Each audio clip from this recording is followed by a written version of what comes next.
And we're live! I'm still typing. Oh, God. I mean, hello. Hi. Hello, and welcome to the Mercs of Mischief. I, as always, am your benevolent Dungeon Master, Puck. I am joined today by far fewer people than last time. That was exhausting, but it was fun. We had a good time. And I am joined by my regular team, my Sunday group here, the Mercs of Mischief, who I will now introduce in no particular order. I think I'll start in the middle with one, Kashano the Quick. Also joining me today is the lovely Lilith Singer. The Loveless. The lovely Lilith Singer. Lovely. I'm about 4 Tylenol cold and sinus in, so we'll see how it goes. He's a number of sheets to the wind. Yeah. And also joining us today is the half giant barbarian / warlock extraordinaire, Redan. And also joining us today is our cleric of Selune, one Gilbetta Fakin Not.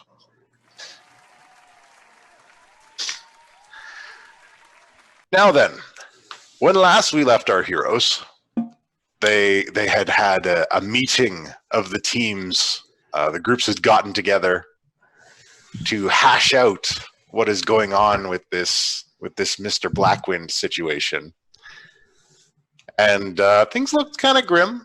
They received an ominous warning from a kind of zombie mad scientist, who in reality is really just a character an NPC that I really just enjoy doing. So maybe he'll come back again. We'll see. He can never die, but the Dungeon Master's favorite NPCs can never die. And through some clerical witchery, some clerical rituals, they were able to restore Cookie's Crab Shack to its previous state, but sadly they were not able to restore Cookie.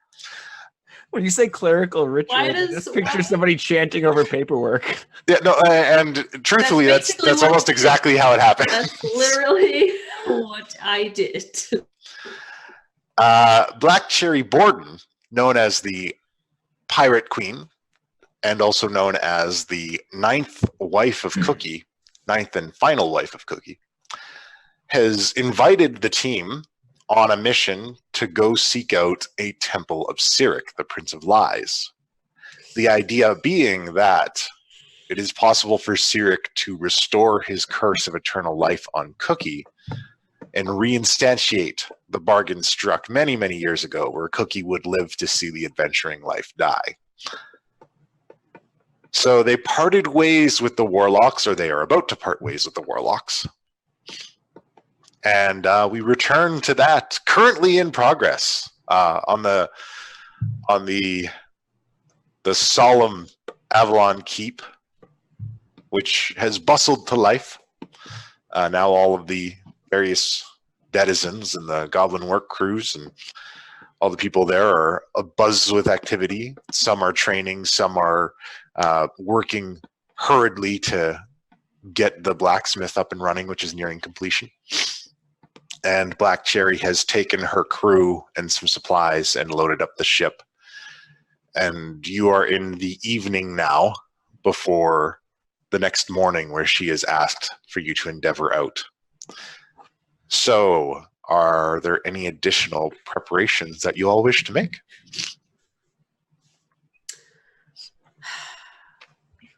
Jobetta's got a lot of praying to do. You guys go ahead. Anybody? Redan is just combing through the library as quick as he can, trying to find books that he can skim through on the boat relating to libraries, vaults, treasures, telepathy, the Deep Dura. He's just in that library for as long as he can get. There is a book called Explorer's Journal: Guide to the Islands off the Sword Coast. He will snatch that up and anything to the side of it. All right. How far along in the day are we? It is late in the evening, so to put it in like our time, say it's like 9:30, 10 o'clock. Ah, crap. It's Okay. very late. Okay. I have to pick one thing then. I can't do all this that I have a list of. You must decide. Okay. Voices. Okay. Then I want to. What time of the day are we leaving for the pirate ship? In the morning. Yeah, first thing in the morning. Heading out. Okay. All right. Like Lilith's like trying to do the math. She's like, that thing where it's like if I go to bed at this time, I'll have this. It's all about the schedule. It's all about. I can't do another all-nighter. I'm already pushing exhaustion as I am. Okay, so Lilith will go and have one final talk with Melissa and William then. Okay. Where are they? You track down Melissa in the training hall. Ooh.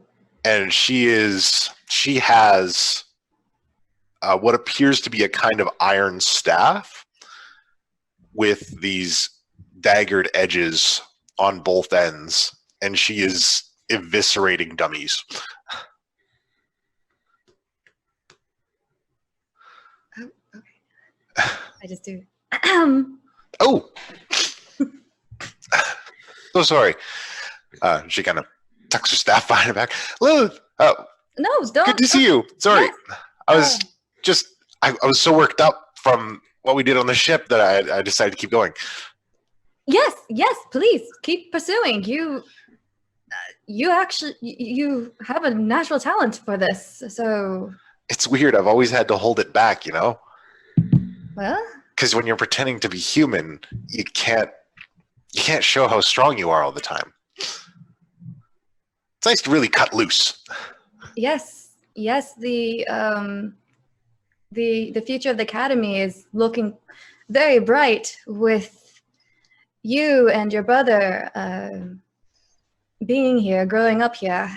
Can't wait what your full potential will be as you keep pursuing this. Absolutely. I don't know if you heard, but I just wanted to let you know that my team and I will be heading out in the morning, and I just want to have one last chat before I go with you and your brother. Oh, of course. So, where is he? That's a good question. I'll have to go track him down. And you have a brief search of the keep, and you actually eventually find William, and he has tucked himself away in one of the back corners with a kind of makeshift dummy, and he's practicing with the dagger given to him by the warlock team. Oh, my heart. Okay. William. There you are. Everybody says I should leave, but I wanted to practice. She sighs for a little bit, and she says, yeah, I wanted to practice too. It's okay. Lilith wanted to talk to us. Yes. I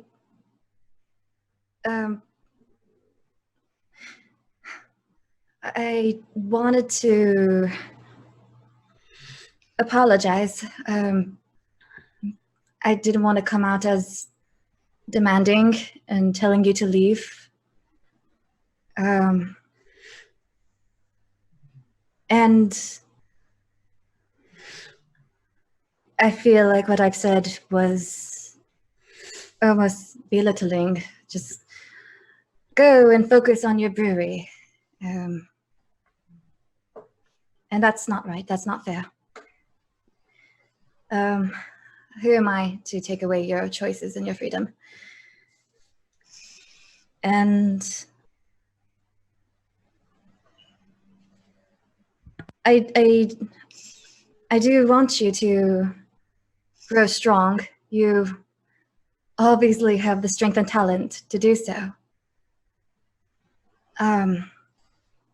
But I do request that when you two are ready to go speak to Kithri, because I believe you two can help more than just getting stronger in battle. You two are very intelligent. Because there are more than one way to fight, and we have a lot of numbers. But I think you two could also help with equipment. I heard there's an alchemist here. And possibly you two could help with getting us supplies ready. There's a lot to learn here, and I found a teacher. And I think that you two should find a teacher here as well and learn and take that knowledge and truly master it in a safe place.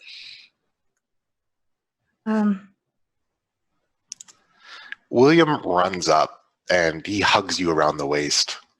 And he looks up at you with his bright red demonic face. And he says, "It's okay. We're like family. And Melissa told me that we always worry about family, no matter what. You just want us to be safe. And we want you to be safe too. We're going to do our best. But we'll make sure we're okay." Yes.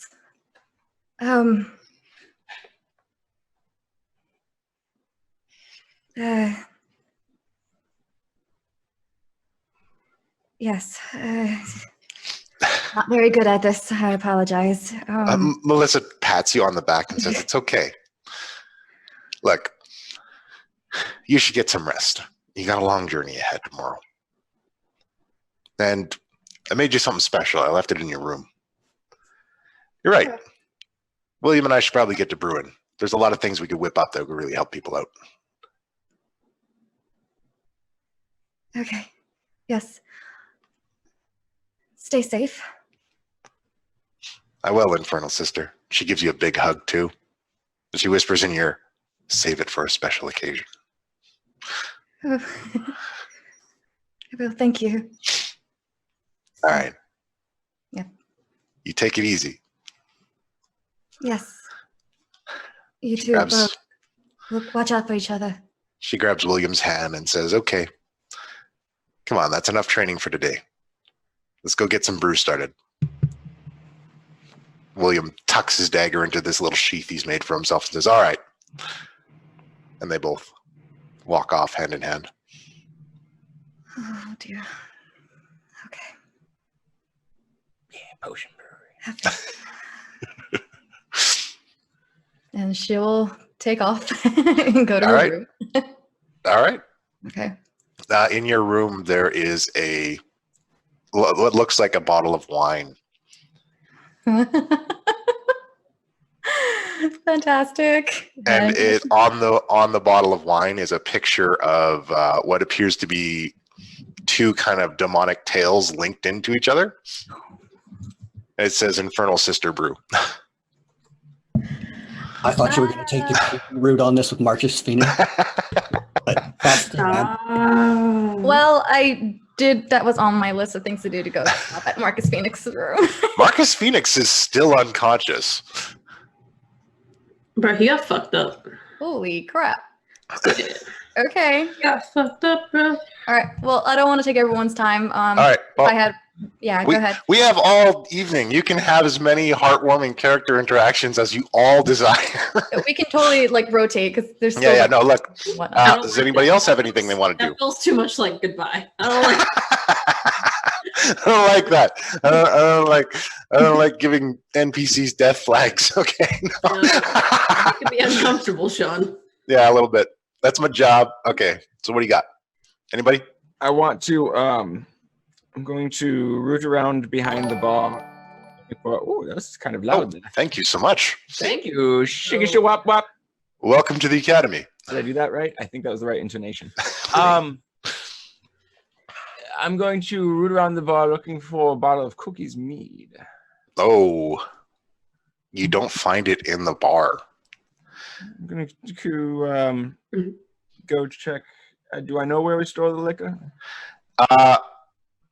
Actually, Tommy sees you rooting around.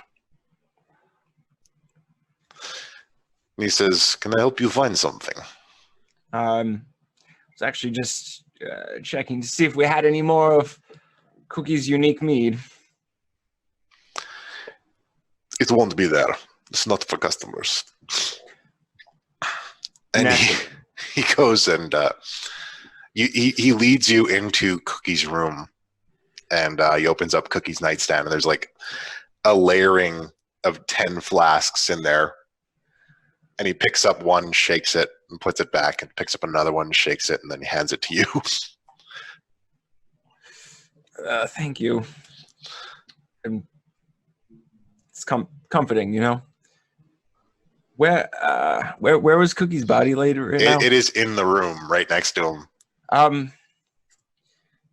Would you mind if I had a few moments?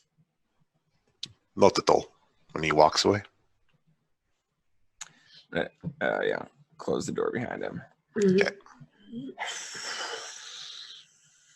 Look at Cookie. You slick son of a bitch.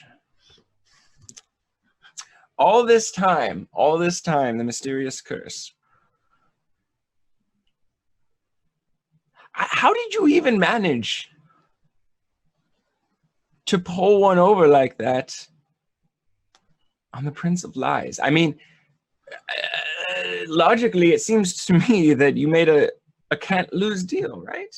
Because if your life's purpose is adventuring, and you are immortal till the day adventuring dies,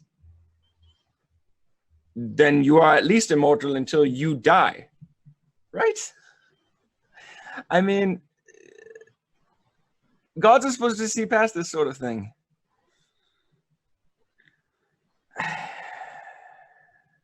I really wish you would have told me about this beforehand. I would have had a lot of follow-up questions.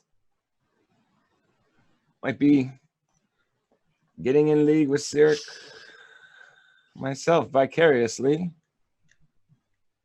I don't know what to do here. And it was kind of a bullshit move to go that alone. That wasn't your choice. I'm gonna sit down and lean up against the bed. I don't know where you are, and I don't know any way to reach you, but it's worth a try. And take a drink out of the flask. All right. Make a Constitution save. Okay. Fail. Damn it. Nope. Damn. You're okay. I'm going to take another drink. Oh, God. There we go. There you go. All right. I at least probably pass out, right? Well, make a D100 roll for me. No. We're gonna see if you have a good trip or a bad trip. Oh, God. Additionally, have you ever been hungover on a boat before? Actually, I have. First day on a boat, I was hungover. Right. Okay. Oh, no. I don't like the sound of it. You go. You go to a bad place. No. You go through a series of just a series of visions of what goes down when these 30 days are up. You see visions of the entire keep, everyone that you've grown to know over this time, banding together at this shapeless army of ghouls and specters and just impossible creations, and they snuff everyone out like the flame of a candle, almost in one felt swoop. And you're just left standing in the ruins of this place, surrounded by bodies. And there is a tug at your pant leg, and there's the broken body of Yibi staring up at you. And he intones in Goblin, "Why couldn't you save us?" And then you pass out.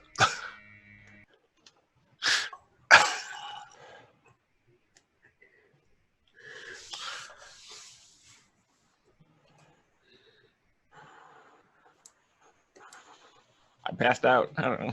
Yeah, you had a bad trip. Who's next? I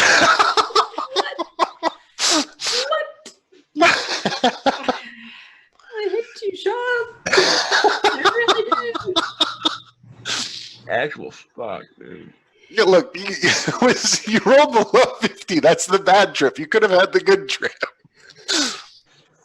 Okay. Oh my god. Anybody else? I've got some. Okay. After that, what? Yeah, go for it then.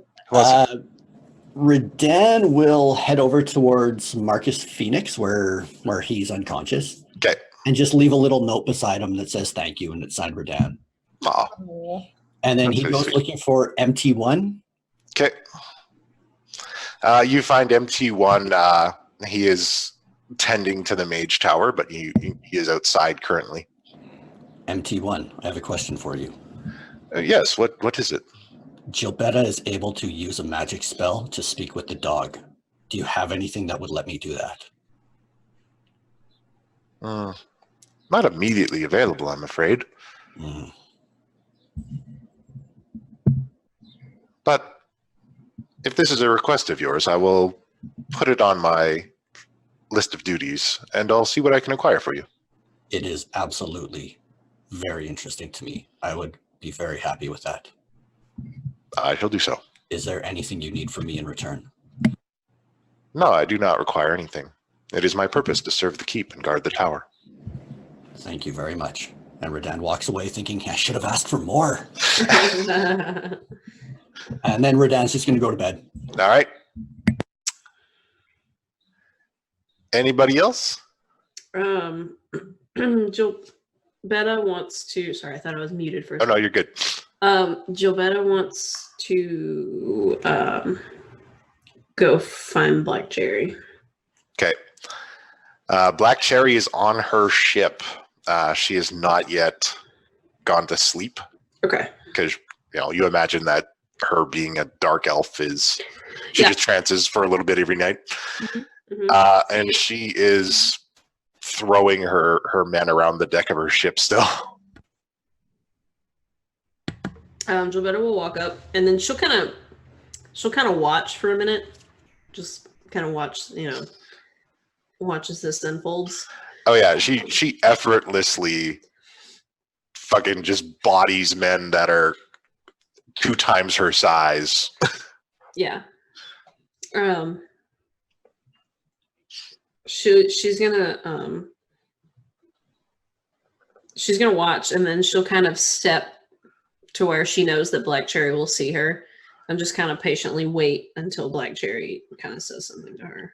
All right. Well, after she dispatches another one and they're all kind of laying in heaps around her, she says, "That's enough.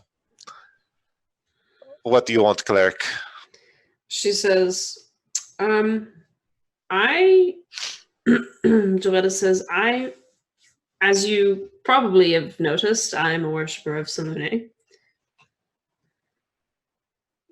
She says, I'm sure you are fond, that you know the stories of Selune. Many navigators pray to Selune on their journeys. Yes, I am aware of it, although I'm not terribly religious. If you live in the Underdark, you have your feel of religion. Yeah, that makes sense. She's going to say, she says, what exactly is the? Do you have a plan here? She says, I'm extremely uneasy going to see Sirak because, as I don't, you may not know, but he has a history with Shah, the enemy of my goddess.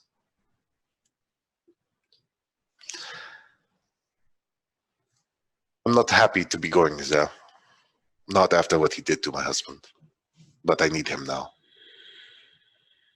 So I will do what I must. So that's simply the plan, just to do whatever we have to do once we're there. Yes. Okay, well, goodbye. And she's just gonna She's really hoping for more of a plan. she's like, all right, well, you've helped me none. And she just is gonna leave. All right. And then she'll probably go. She'll do her trance. She'll do her trance outside in the river. All right. Before you do your trance, it's actually Grayscale runs up to you after you exit the ship. And she now has a kind of plank wood shield she has put together, and she has painted on it a symbol of Selune, Oh, just kind of as best she can. the eyes and the stars. Yeah. Oh, I can't take it. She also has a what appears to be a kind of wooden club in hand. And she says, I heard you're leaving tomorrow, and I've been training really hard, and I wanted to wish you good luck in case I missed you in the morning. Gilbetta will like pat her shield, like not Gilbetta's shield, but Grayscale's shield. Yeah. And she'll be like, she's like, I can see that. She says, yes, we are to set off in the morning.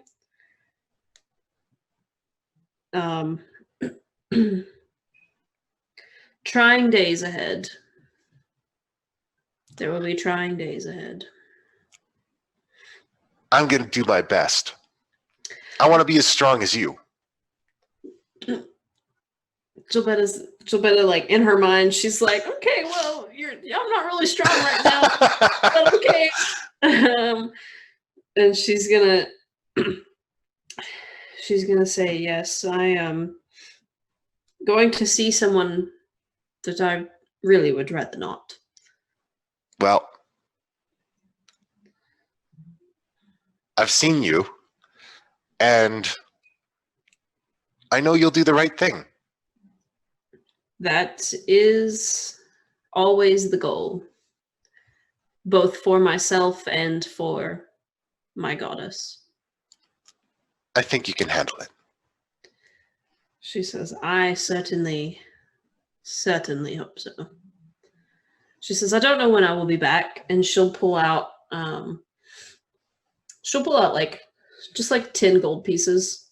Oh. And she's gonna give her 10 gold pieces. Okay. And she's gonna say, I don't know when I'll be back.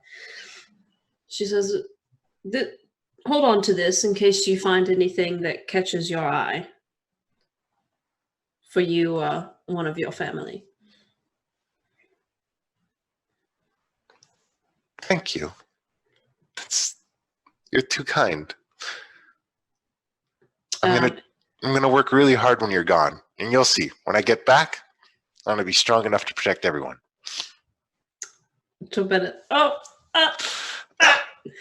Gilbetta's like, I have no doubt. And she's like trying to hold it together, clearly. Yeah. And she'll like touch the ground where Grayscales is standing, and just sprout a little patch of flowers around where she's standing, and then just kind of go wordlessly onto her trance. All right. All right. What's up, love? Sorry. No, it's okay. I'll try to be really quick about it. I'm going No, to. it's good. Do what you gotta do.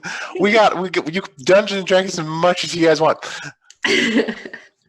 I'm quick. Ogbog. I go. Ogbog? Okay, you find Ogbog, and he is running drills with a group of people, or a group of goblinoids and kobolds. Ogbog. Right, left, guard, roll back. Oh, pardon me. So sorry. It's nice to be warlording again, but in a good way. No, just how are things going? Sorry to interrupt, actually. No, it's all right. They're a little rusty since we gave up manslaying, but I think I can have them into shape. It's good. That's very good. Ogbog.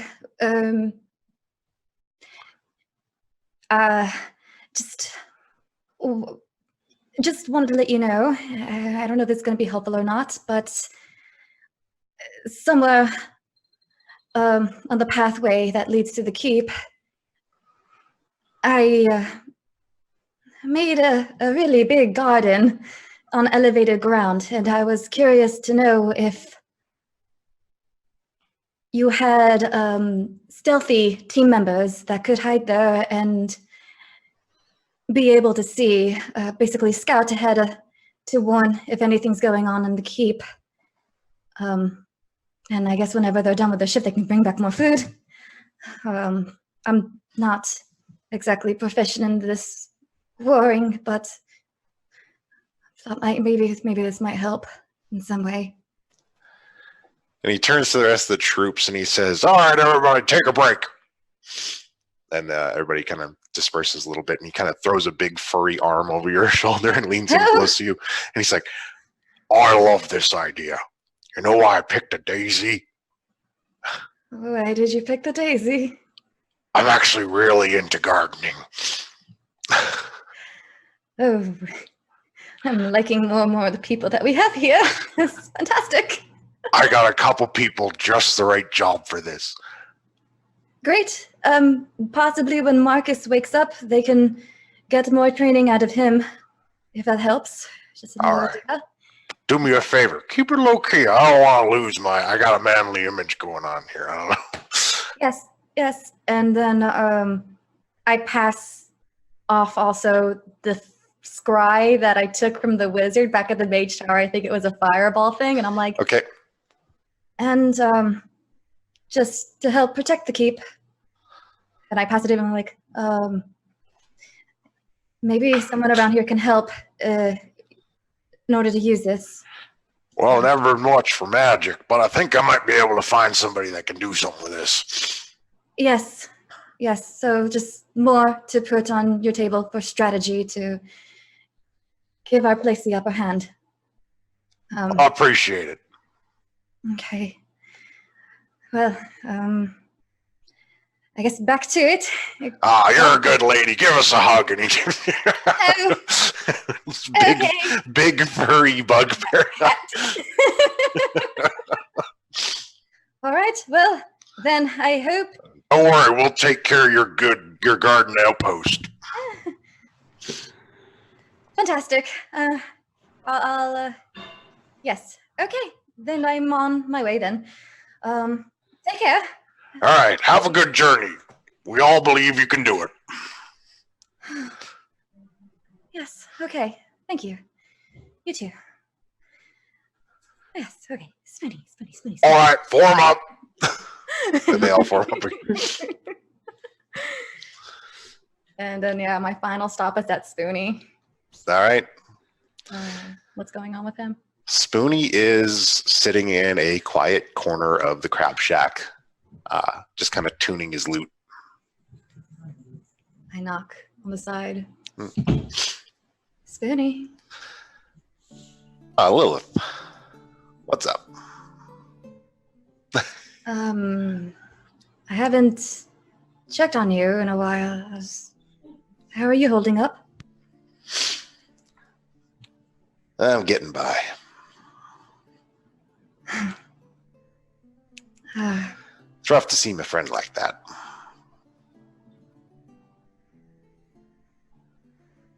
We're going to get him back. I trust you will.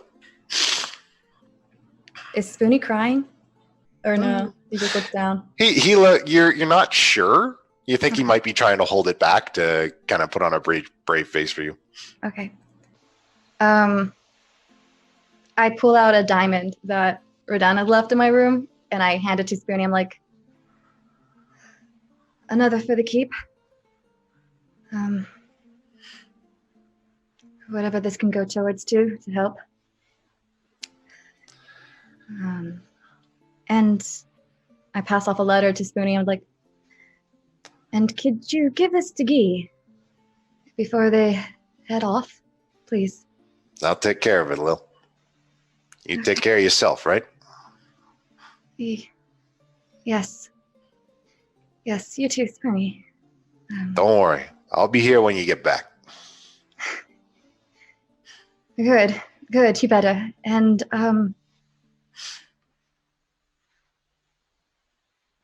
I guess keep an eye on Melissa and William.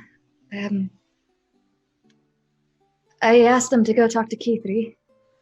If they don't, you can get Keithry, go talk to them. Oh, don't worry. They're the brewers. You know I'll keep a close eye on them. Yes. But preferably, I would like them to be out of here. If things get out of hand, I don't want to see any more people die. Not that young. All right, Lil. I'll take care of it. Thank you, Spoonie. And I hug him. Gives you a hug back and pats you up. We're gonna get through this. Don't worry, Lil. It's going to be okay in the end. Yes. We've been through tough scrapes before. Yes, of course. All right. Time for bed, then. Don't stay up all night. You need to get your rest as well. Of course. I'll take it easy. You just have a safe journey, huh? I know Black Cherry will take care of you. She's a firecracker. Oh, Black Cherry is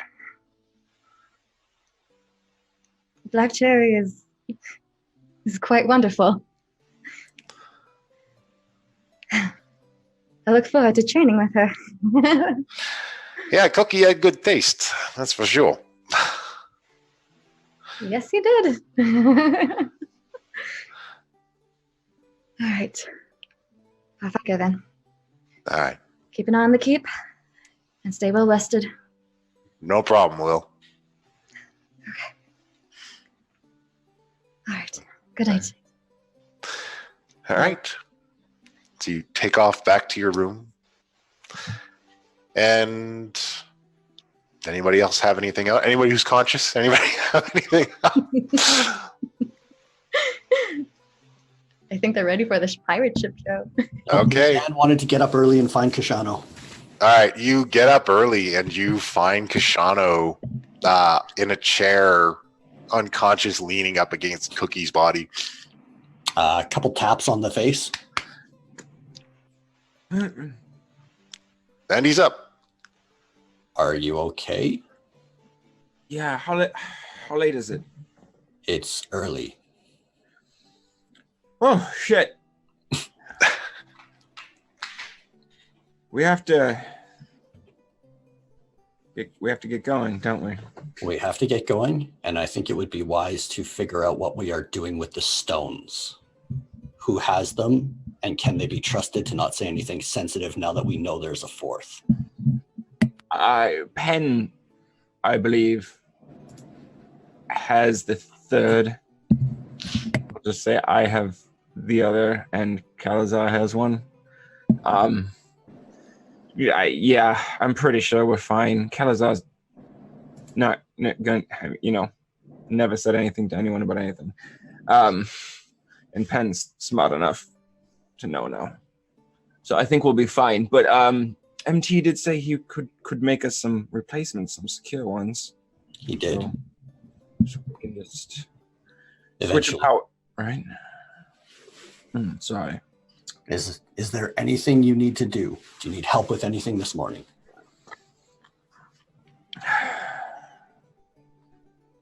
I don't know. I don't know what to do with that. I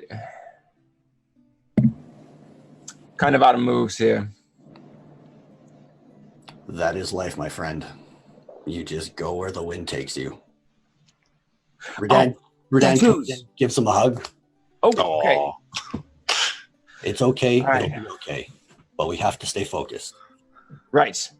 And first thing, I think we need to cut off the scrying now. The less that certain people can see of what we're doing at any given time, the better. I want to try this rune as a tattoo. Because I have the tracing of the one Penn showed us. Yeah. So he shows you this tracing of this rune that looks like an eye with a couple different other markings around it. The warlocks insisted that it was an effective ward against scrying. I think it could give us not an advantage, but take away, the advantages our enemies may have. How does it work? Well, supposedly these things you could just tattoo them on and it will kind of just block you from being seen through any sort of magical means, but I've heard you can use them on buildings and containers as well. Supposedly, this one should work. Do we have the ability to put these on people?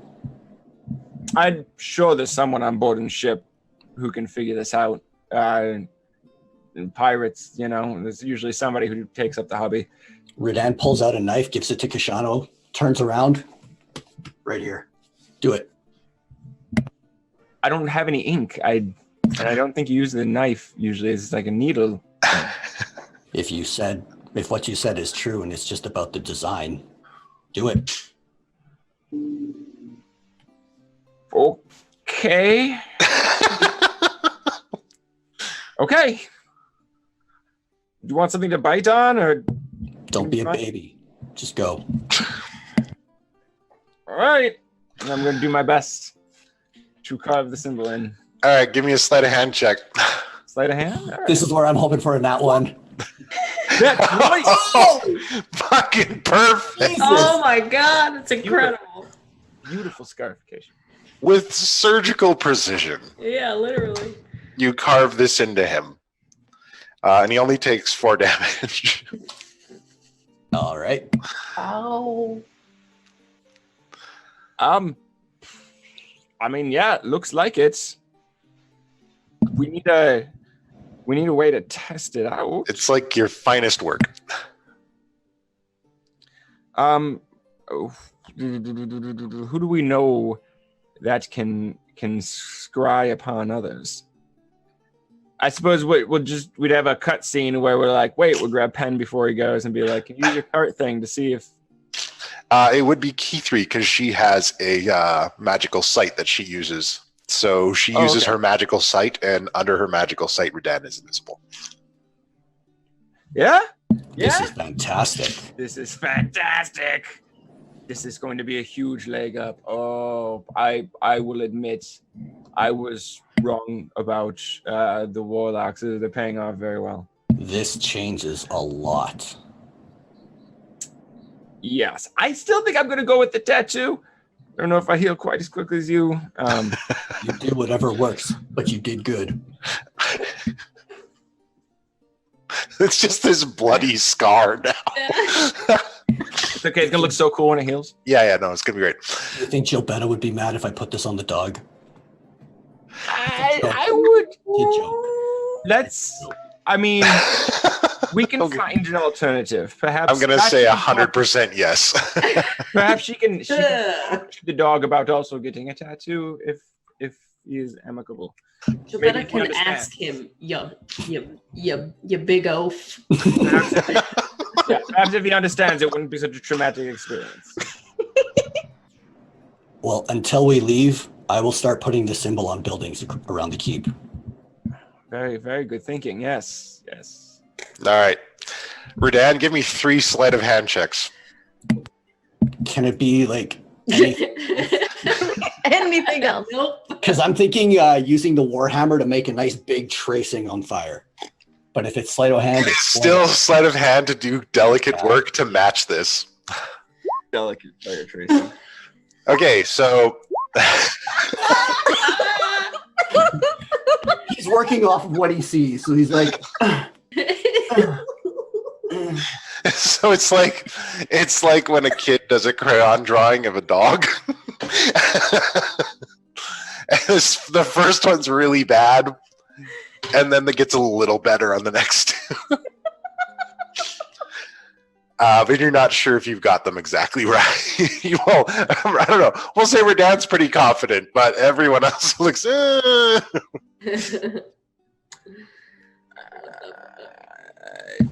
I think it looks great. Did you have to use fire? Why wouldn't I use fire? Because fire is usually bad for the structural integrity of buildings. Only if it's wood. Some of them are. Which buildings are Well, Just like scorched into them. yeah, our rundown stable now has Yeah. a big burn marks in it. And like he specifically went to the broken buildings first. It's just like Yeah. Oh my god. my work here is done. I'm going to... And then Redan just takes off, waiting near the ship, all right. waiting for Gilbetta to come across, but just reading a book. All right, it is way early in the morning. So Yes. So yeah, he's just going to be reading that the Adventurer's Guide to the Islands of the Sword Coast. excellent. Krishana will grab his things, and before he goes, he'll leave a letter on the music stand, because this is starting to get to the point of every mission might be the last. So All right. You leave your letter behind on the music stand. Who's the letter for? we'll find out if it happens, man. All right. All right. We'll see how it goes. Okay. It's just a letter for everyone. It's a general. It's a general letter. The general letter. All right. As you walk out to the boat, you notice Yibi standing on one of the guard towers, and he gives you a little salute and gives you a wave as you go off on the ship.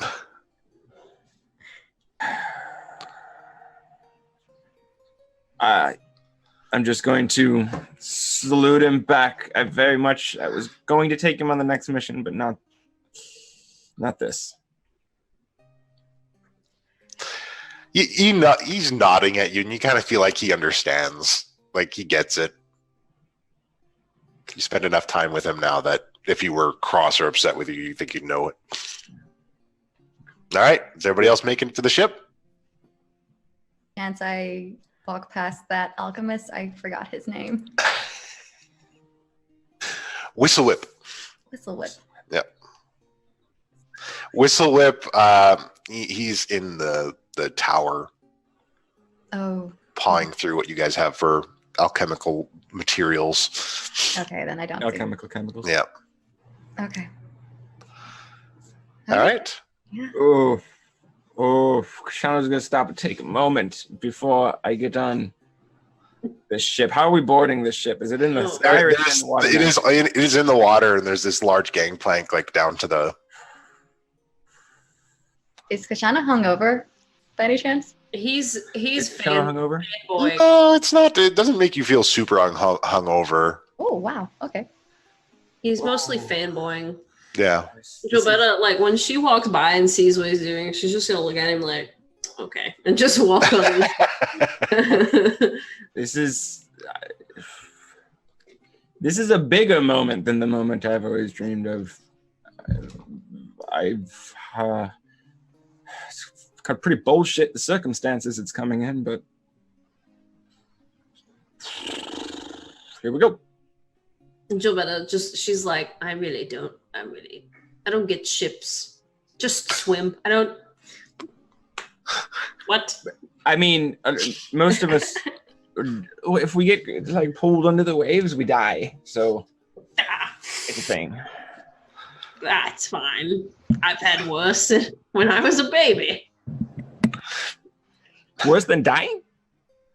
I mean, you don't shut up. I'm just saying I don't have words. All right. All right. Gilbetta, should we bring the dog? Gilbetta, should we bring the dog? No, Redan. Why? He's big. He's strong. But Ready. it's a ship. Maybe you should ask him. It's a ship. You gonna ask him? No. It's just a hard no. She's like, look, Redan, we're going to literally see the Prince of Lies. You don't bring a damn good boy to the Prince of Lies. Everyone likes dogs. Not this bastard. That is sound logic. Redan, why don't you just ask him? Oh wait, you can't. Well, you could still ask him. You can ask him. No, I don't want to now. Redan storms off onto the... He's just sad. Hey, Throwing a Riptide, tantrum. Riptide, want to go for a ride? Before you can finish it, he's like up the gangplank and on the edge of the ship, like. I wasn't actually meaning to say it, but okay, here we are. Redan picks him up, brings him off, and says, no, Gilbetta doesn't want you to come. And he puts him down. Oh. But it's like now you've made. Hey, Riptide, want to go catch rabbits? Go catch rabbits. It's like head low, tail down, like a trundle away. Grabs a stick and curls up and chews on it. He was gonna. Savannah looks at Redan and she's like, "See, now when I get back, I have to make sure that I fix that." You could fix it on the boat. Nope. Does that dog pouting thing where it just curls up and the only thing you hear is a. Too cute. Lilith probably like flies over you guys carrying her disguise kit suitcase or whatnot onto the boat. Awesome. As you three are having your discussion on the floor, I think. She's like, I'm going to. All right. Is there anything else you guys want to gather before you head out on your journey? Is the mirror on the boat?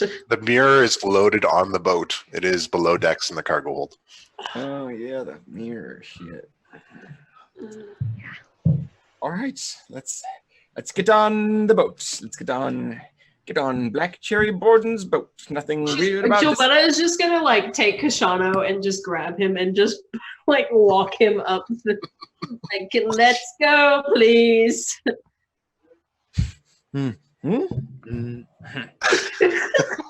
Redan is going to find someone on the crew, stay semi-close, and just start watching and learning. All right, they're pulling up ropes. They're lowering the sails. They're getting ready to go. After the last of you get on the boat, a group of them bring the gangplank in and store it into the side of the ship. Once everybody is on board, you hear Black Cherry, and she is up near the helm on the raised section of this ship. And she speaks out to everyone. You are all welcome aboard my ship, but you know, in this place, I am the final authority. You know that, and you will be fine. You challenge it, and you better learn to swim. Joanna says, "I'm good. I know how to swim." Yes, the sea elf. And she shouts orders, and her men just rush to it. Sails are coming down, and the ship creaks and lurches to life and begins to sail down the Desert River towards Waterdeep. Jobetta's just going down to the mirror. She doesn't. It's a boat. She doesn't really. Yeah, she's boats. Boats are unnecessary. It's a fucking boat. Must be nice to sail with a crew that like does what you ask when you ask them to. Hey, look, we're not going to talk about last night, all right? I made all the right calls. All right. Anyways, I assume this is a Sea of Thieves thing. Or... No, we did lots of Sea of Thieves. The Sea of Thieves is going to become a part of our lives now. Okay. As soon as I get a computer that can play it. No, it's fine. Okay, what are you going to ask this mirror? Bella's going. She kind of looks at everyone. She says, "Okay." She says, "Can you all come with me to the mirror, Kashano? Can you put it in your pants long enough to Put it in my pants. I am. I don't know what you're suggesting. What is he putting in his pants? I mean, look at you. You're like a little boy in a candy/lady store. Do you have candy? I want candy. This is easy. This is Captain Black Cherry Borden. That's not even. That's just weird. It's just a boat. Let's go. Where are we going? Going down to look at The mirror. The mirror is Oh, on the okay. boat. Okay, we're following you. Cherry, where can I put my suitcase? Where do we stay? You brought a suitcase? What? My disguise kit. I need it. She whistles, and a group of men grab your things and take them off. To continue your training, you'll be staying in my quarters. Oh. Okay. Thank you. And she goes up and takes the helm of the ship.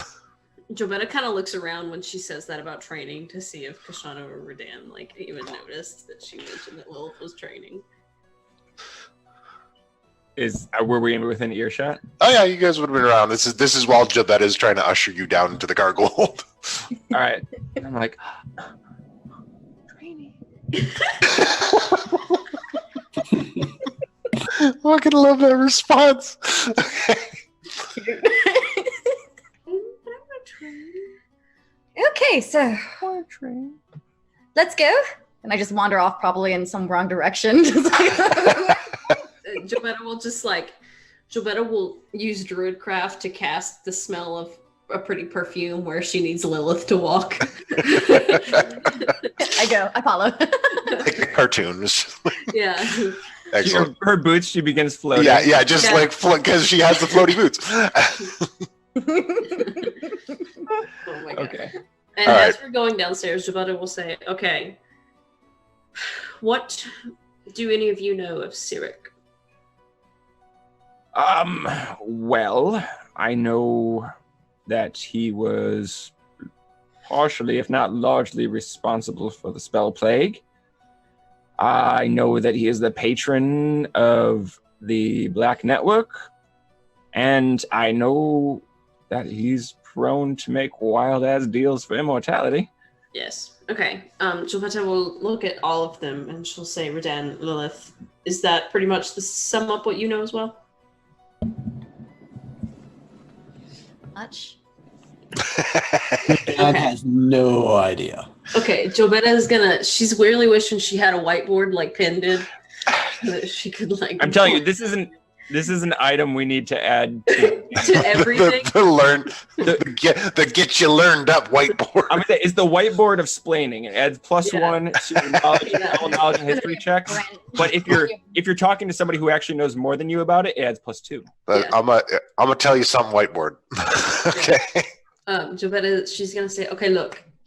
She says Sirak is literally. She's mostly talking to Redan and Lilith because Kashano seems to know a little bit. Even Kashano though- drops some knowledge. Yeah, even though he's not into the god thing, he knows kind of some stuff. So He she's knows enough that if he needs to barter in the future, Yeah. he's available. yeah. And she says he's the Prince of Lies. He and another mortal, he got trapped in a frost giant den. It was the whole thing. Another mortal came and saved him. They worked together. Eventually there was betrayal and she says most of my knowledge from him comes from his history with Salune and Shah. He worked with Shah to kill Mistral, who was the original goddess of magic. That in turn caused what Kashana mentioned, which is the spell plague. So he and Shah actually are the reason that the spell plague was a thing. The spell plague, for those of you that don't know, was when arcane magic basically died. The weave of spells got corrupt with the darkness of Sirak because Shah imbued his darkness into the weave, and it became corrupted, and all arcane magic basically died.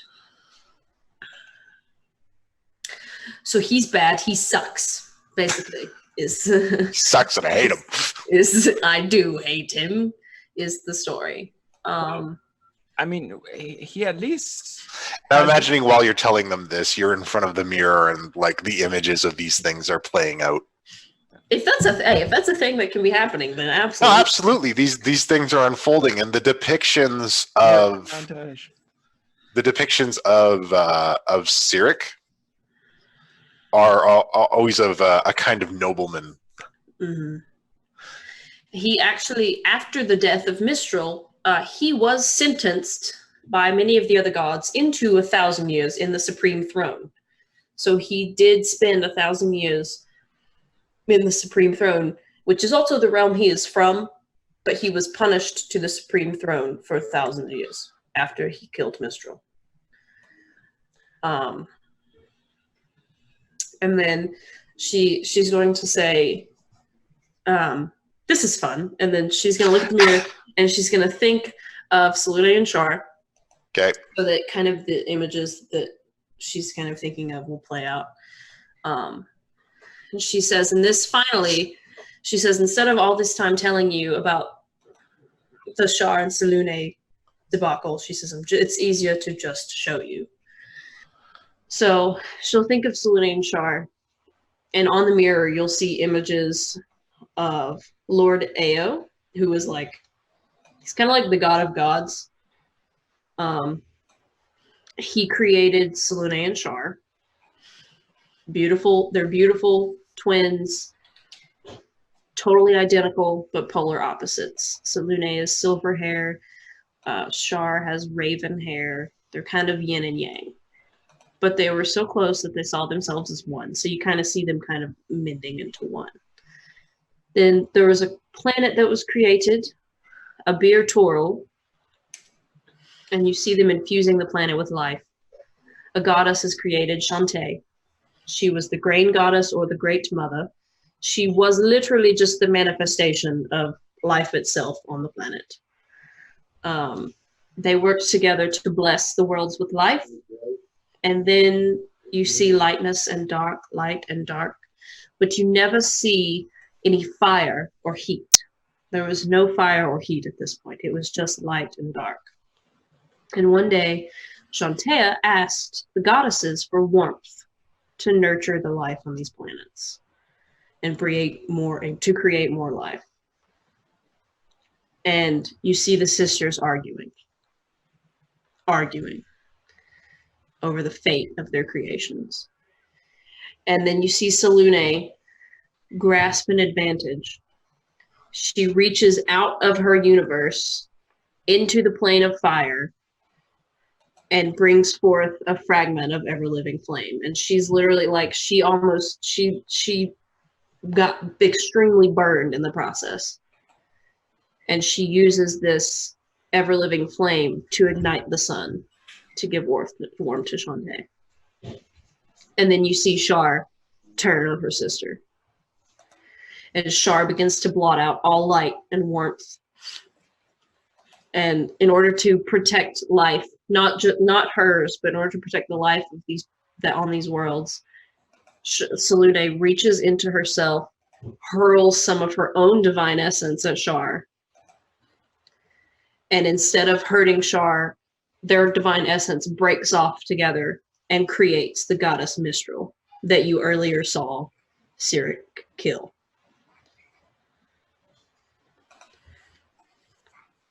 And then you see Mistral being created, composed of light and dark. And she sides with Salune. And she casts an uneasy truce between sisters. So, and then you see kind of over the years, Salune, like her power kind of waxes and wanes. And then you see Shar just growing strong, but consumed with bitterness and loneliness. And you see evil and darkness and revenge in her. And then you see Shar and Sirak come together. And Shar and Sirak work together to kill Mistral, who was a product of Selene and Shar. And then you see the weave being corrupted with the basically the darkness from Sirak. And you see it all becoming corrupted. And then you see lands ripped of arcane magic. And just desolate planets that were so created by the spell plague. And then Jovetta stops and she turns and she says, "That was caused by the that we are going to see." Neat. How does this help us get Cookie back? Jovetta's just gonna walk away. If that's That's his takeaway. Mm-hmm. All right. Redan's scribbling, taking it all in. Scribbling. You see scribbling? Oh, taking notes like crazy. Furious. Just aggressive note taking. That was none of this valuable information is going to benefit Kashana because of his bias against the importance of gods. Fair enough. Lilith is overwhelmed by all the information. It's like, have you seen those cartoons when they're just filled with all the information? It just kind of mind explodes and there's smoke coming out of the ears, kind of thing. Like, She's just like, whoa. Mm-hmm. So she's quiet. Oh, I'm serious. So how can we use this to help Cookie? Sometimes it's just good to have knowledge. Knowledge is in and of itself power, Kashana. I agree. Let's look at what sort of power we can gain from this knowledge in our current present situation.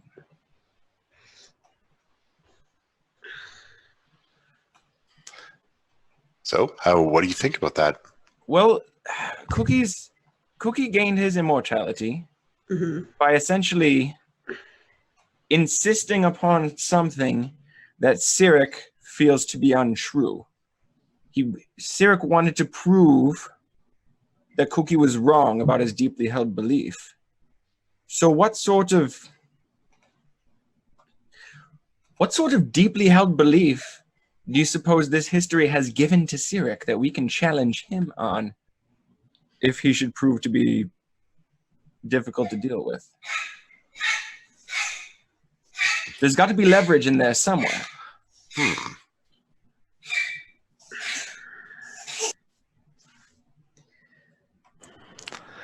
Jovetta kind of says, she says Sirak didn't really have anything that could be considered allies. He mostly just had enemies.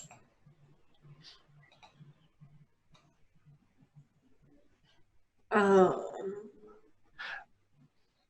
right. So we need to ponder that. What you know about Sirak is that his thing is Sirak is a deity that constantly figures he's got everything figured out. He approaches everything with the idea of, I'm the only one who knows how this all turns out. Everyone is stupid except me. Mm-hmm. Is basically his whole deal. Yeah. Do you suppose Sirak considers himself all-powerful? Don't most gods feel that way? He doesn't. From the impressions, it isn't that he thinks that he's all-powerful. He thinks that he can adjust the flow of power to his whims. Yeah, he kind of thinks that he can just do whatever he wants. What if And we make could work out for himself? What if And we go ahead. I was just going to warn you, like He is going to try to make you question everything you believe in. But what if we could make him question the thing he most believes? What? So What if himself, we could- his own free will. What if we could convince him that he's not even directing his own actions? I mean, look, he wasn't even an original god. The original gods were created by gods before that. Who created them? he was a Ao. Who created Ao? He was Sirak was immortal. Yeah. That became he literally got fucked up and got himself trapped in the den of the frost giants, and Kelim. I never know how to say it. Clemvor? Yeah, that one. Yeah. Klimbor. Klimbor was another mortal, saved him, and then later betrayed him. Right, but I'm just speaking in like a cosmological sense. What's above Ao? Who created Ao? See, that's the thing. Something at some point, sometime, right? But Ao is the god of gods. He's like, I'm just saying, there's so much room to doubt. What if we could plant this doubt in Sirak? You want a Jedi mind trick the god of lies. Cookie did it. I'm just saying something to consider if it could be there. It seems to me like he wouldn't want to be proven wrong. That in and of itself, the fact that Cookie, after having his curse of immortality from Sirak, could then still die, could still be killed. That right there challenges Sirak's power and control over anything. mm-hmm. I mean, well, it's almost harder though because he was immortal, and so he killed Lyra in order to become a god. So he literally, as a mortal, had to kill a god to become a god. Right. So to him, I'm just saying the whole he thing's could do it. confusing, right? I feel like if he could kill a god as a mortal, that's probably where a sense of his Grandeur. this comes from. His ego. Well, as it stands, I think Plan A is quite simple. We just say, hey, look, somebody's screwing with your deal. His pride may very well, that could be enough to just have him say, no, and bring back Cookie. I don't know.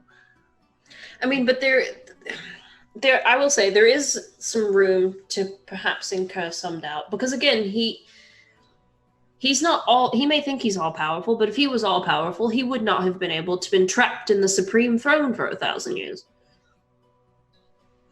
Precisely, but I'm questioning even his free will. While they're having this discussion, Lilith's going to look around the room to see if there's anything to drink. There are a number of crates and barrels full of various beverages. Whatever's open. All right, crack some open, have a couple drinks. I just sit and just watch. Drink. watch the theological discussion unfold. Pretty much. Shit, you know what? Yeah, Redan, turn around. Show him the thing. Yeah, no one's noticed this like bloody heap on the back. When he turns around, Giovanna will be like, "What? Who did that to you?" He asked me to. Yes, he told me to do it. It's fine. This is the rune, the protection rune that prevents from scrying. We tested it out with Kithri, and she said yes, he can't be seen by magical sight with this rune on him. I say I'm sure Captain Borden has someone on the ship that can administer tattoos. I highly recommend we each get one. Actually, Lilith, as long as you have your necklace, you're safe, but perhaps just as a insurance policy, you might consider it as well. How big does it have to be? Yeah, that was my question as well. I mean, from what I've heard, they don't have to be that big. It just has to be present. The one you made on Redan was enormous. It encompasses his entire back. Yeah. I mean, that was an aesthetic choice. I have a knife. This will look Don't- awesome don't- when it heals. You stay away from me with that knife. I Ella say backs away a bit too with her drink. I wouldn't do it. Kashana would. Nope, no, he will not. Nope, I'm not. He will not. And I must No. have forgotten what it's like for all of us to be together again. Look. I'm going to find Captain Borden's first mate or somebody that seems like they could spare a moment, that they're not constantly running around doing stuff. You find Captain Borden's first mate. Captain Borden's first mate is a half-orc. Just a beastly, enormous, bulky man. And his name is Galder. Galder. Pardon me, Galder, is it, I believe? Oh. We were wondering if any of your crew here has a talent with applying tattoos. It's I know kind of odd timing, but it's kind of urgent. In fact, it's a magical rune thing. We know actually that there's certain people scrying upon us, and we wouldn't want them to see, the inner workings of Captain Borden's ship. What kind of tattoos? A rune, and I'm going to show him the sketch. You want magic tattoos? I believe the symbol could be done with regular ink. We tried this, and it seems to work. I kind of point to Radan's back. Captain's was his bringing preference. weird folks on board. All right. All right. Can't argue with that. Yeah, that's fair. None of the crew are much for artistry. But there is a place we can go to.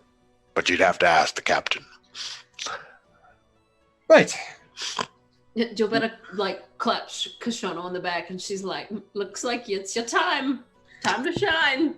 Where Right. Okay. Yes. No. Of course. Would this be an acceptable time to approach the captain with this sort of request? He points, and she is at the back of the ship, clutching onto a piece of rigging, just kind of leaning over the side, arms stretched out, watching the ocean go by. Right. Kashano, before you Yes. go, we all need to meet back at the mirror. I have some information to share. Before I speak with her? After is fine. Okay. And Radan's going to walk down to the mirror. All right. Jovetta will follow him. She kind of mutter like, "You probably didn't care about my information." No.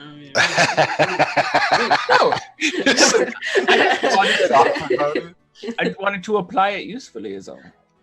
Lilith is probably gonna go on the tippy top. I don't know what that spot is called. The crow's nest? Yeah.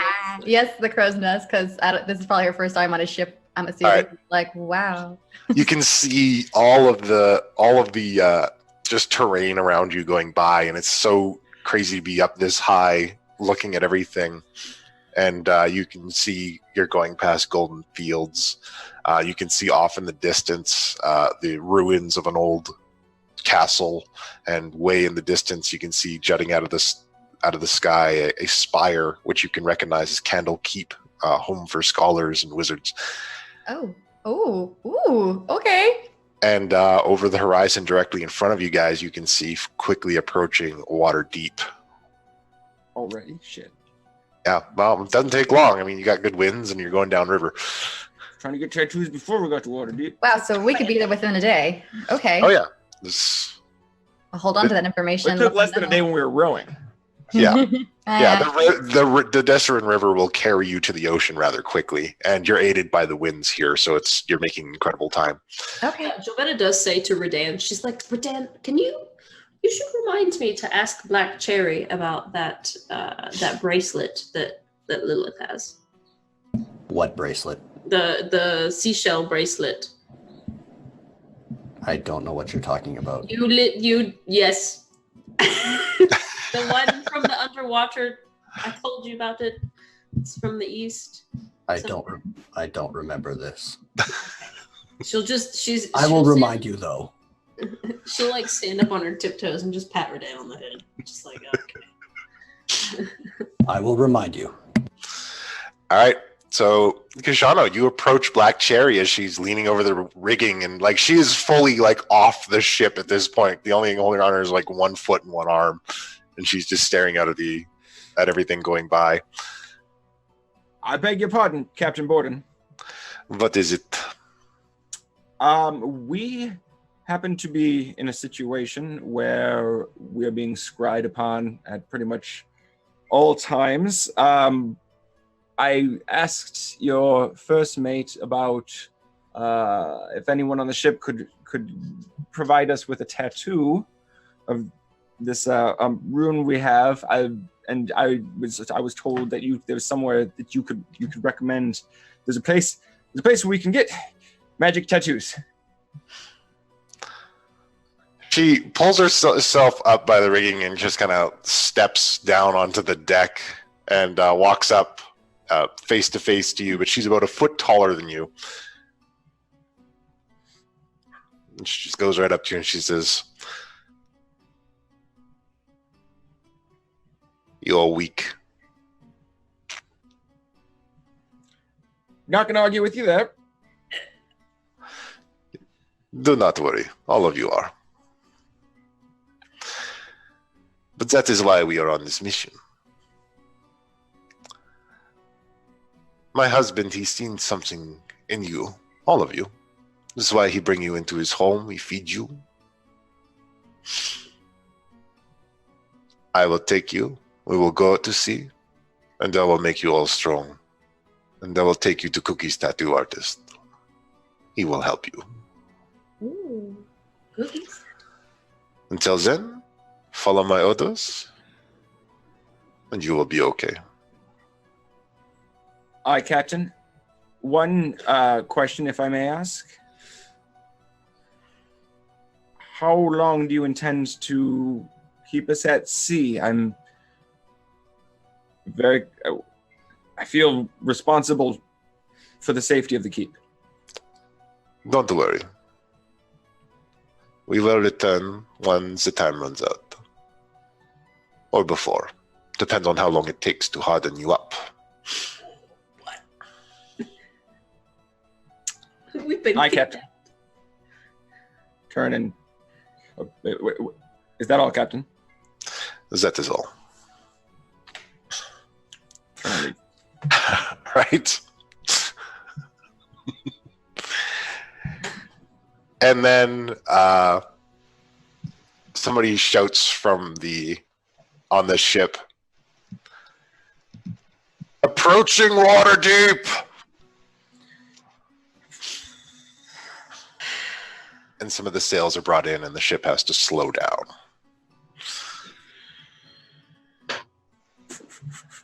Yeah, that's what you're supposed to do when you're approaching port. Yeah. Look, don't start. Oh man. I'm sorry. No, look, this is gonna be part of our lives now. It was so much fun. I want to go again. Okay, now. So there's sails are brought up, and you guys are approaching into Waterdeep, and everyone says, just somebody shouts out, "Everyone, prepare for processing." And a bunch of people scramble about and get things ready. I know what that means. Listen to you using your Sea of Thieves knowledge. There's a couple. No, No. This is Kishano knowledge. Certain people are covering things up, hiding things in compartments of the ship, moving things around. Processing. Got Yeah. it. Because it occurs to you all that there may be some inspections that are required to pass through Waterdeep and leave the Sword Coast. What flag do they fly? Out of curiosity, going through Waterdeep. Black Cherry flies a flag that is all black with just a picture of a cherry. So she's flying her flag, right? Yeah, she's flying her flag. Alright. Don't worry, I have an agreement.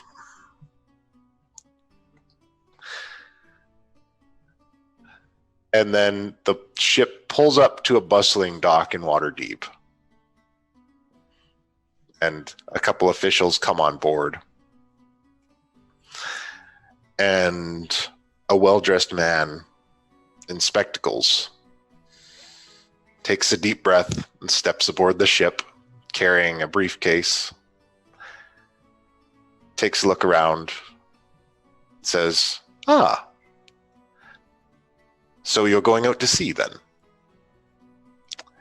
And we will end there for a short break. Okay. You are the worst. So we have a shockingly low number of viewers right now for Yeah. a giveaway. Maybe we'll do it at the end. Do you want to do it at the end? Let's do it at the end. Good idea. We'll do it at the end. Yeah, we'll do the giveaway at the end. In that case, stay tuned for some awesome videos at the break. Yeah, I'm pretty sure everybody who's here right now is going to be watching till the end anyways. Oh, yeah. All right. We'll catch you soon. Bye. And we're back. Hello, and welcome back to the Mercenaries of Mischief. Before the break, our heroes had pulled into port at Waterdeep, and a familiar, well-dressed, bespectacled gentleman is walked onto the ship. Is he familiar to Stone. us? It's Yeah, Owen he's Stone. familiar to all of you. It's Owen. It's Owen fucking Stone. Oh. It's always Owen Stone. He's the only person in the whole world that has glasses. This guy's everywhere you don't want to be. I'm pretty sure he is actually the only person in the world with glasses at this point. There are, but their glasses aren't important to the story. So he walks up and he's one-handed.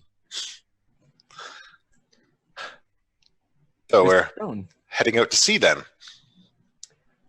Yes. Well, I hope you'll have a pleasant voyage. As do I. What can we help you with? Oh, I'm simply attending to the docks. Lord Zelos has recently purchased a large section of them. Oh, well, that's fantastic. I'm sure he has wonderful philanthropic plans for them. Oh, indeed he does. We've been expanding heavily lately. We have a number of new projects in the works. My condolences for the recent tragedy. Yes, thank you. I hope the armaments I sent with your other group will serve you well. Yes, we can only hope so. Actually, since we have you, is there any, pardon the pun, light you could shed on Blackwind that might help us in the inevitable attack on our keep?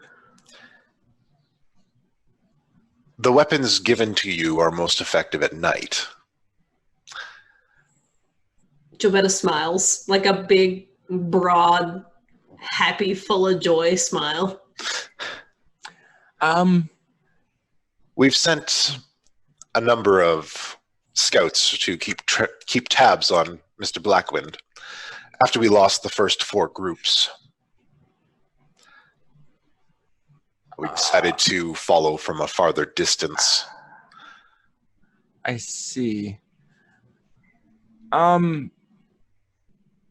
There's a strange thing that we've discovered. Blackwind may have regained his power with the aid of the coin that you asked us to retrieve when we first met. Is there anything you can tell us about that coin? That might how would that have even worked? We don't understand what that thing was. We thought it was useless. Oh, I dare say I'm not entirely certain. It wasn't exactly what we were looking for. Lord Zelos was looking for a particular item of some emotional importance. It simply didn't fit the description. And that was all of the knowledge I was given.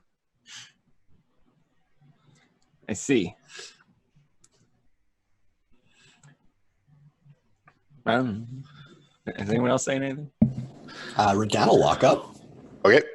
Redan walks up, pulls out the mace he got in the Feywild, and says, "Mr. Stone, when I was looking through the catalog of items that you have, Yes. there were onyx statues of animals. Indeed there were. Gilbetta is not letting me play with her dog as much as I would like. And I'm curious if you would be willing to trade this mace for a statue. This was procured in the Feywild."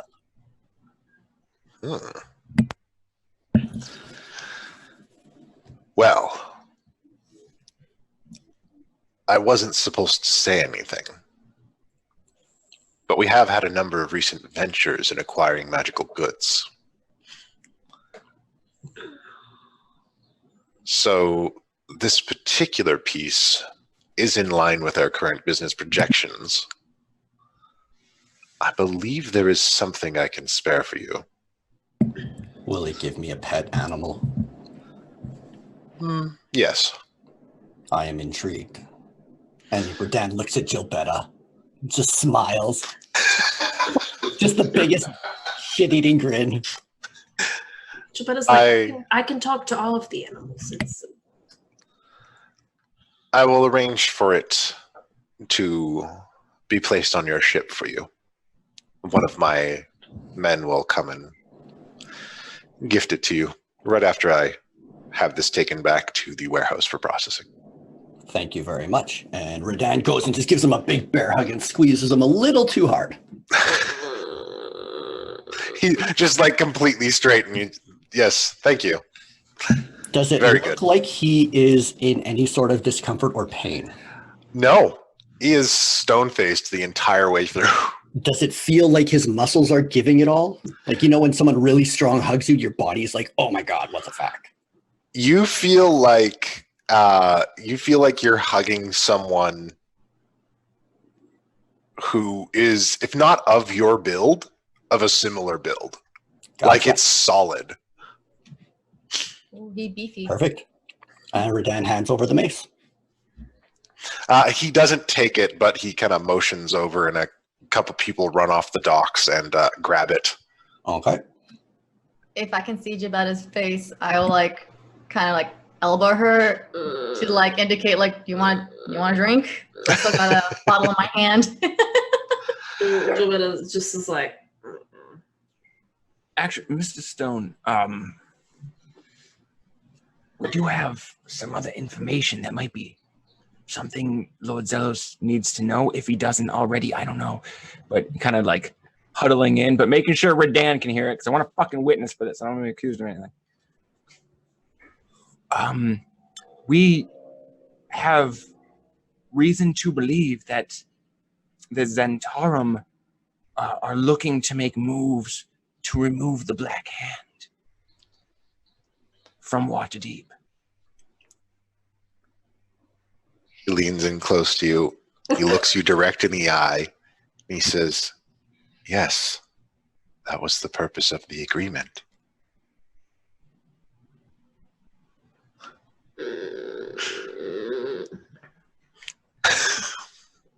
I hate this motherfucker. This is good information, actually. Looking so surprised. What? How did you know about that? Well, who do you think arranged for the messenger? Although I do apologize for your guards. They are difficult to rein in sometimes, these people. What I'm having a hard time understanding is why you didn't simply speak to me. Why the theatrics with the box? There's a certain amount of tradition in this kind of thing. I would prefer a simpler contract, a more amiable negotiation. But the Zentarum is an ancient order, and they have their traditions, and they insist that they be followed to the letter. Who exactly enforces these contracts? I mean, I'm not much for tradition myself, so the whole thing was quite annoying. But yeah, who exactly enforces this contract? Well, they go by many names, but ideally they are nameless. They're a subset of the Zentarum, an organization that exists underneath the organization to keep itself in check. I see. You don't happen to have a copy of the agreement I signed, did you? Because my colleagues here, Oh yes, they're that was probably- something else I was supposed to do today, and he opens up his case of papers and produces it. There you are. Thank you. This will help smooth things over a lot. I was going to mail it, but now that you are here, Very good. Much appreciated. Well, I was going to ask if you have any tips for accomplishing the job, but I suppose if you did, you wouldn't have asked me to do it, right? indeed. Besides, anything I tell you now will likely be known by people you do not wish to know it. Very wise. Very wise, Mr. Stone. Well, hopefully, after our little excursion here, I will be a bit more equipped to accomplish the task. Excellent. It's good to know that you are still dedicated to the agreement. A man of my word. One does not want to anger the assassins of assassins. No, not so much, no.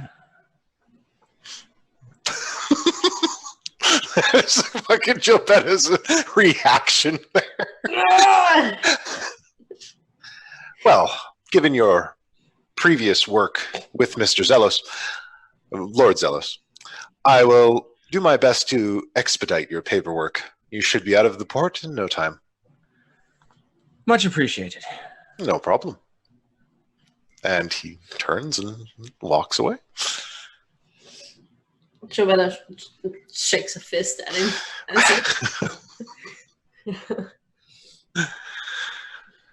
Kind of look towards Black Cherry to see if she noticed that, like, we kind of helped out here. Black Cherry is at her helm, and she's staring daggers at this guy. See, she gets it. She gets it. Excuse me. Oh, She also gets that we got rid of him. So I'm Yeah. hoping that earns some points.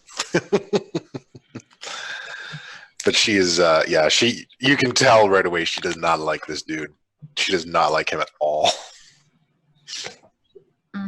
Jovella's gonna look at Lilith. She's gonna say, Lilith, can I borrow the bracelet for a moment?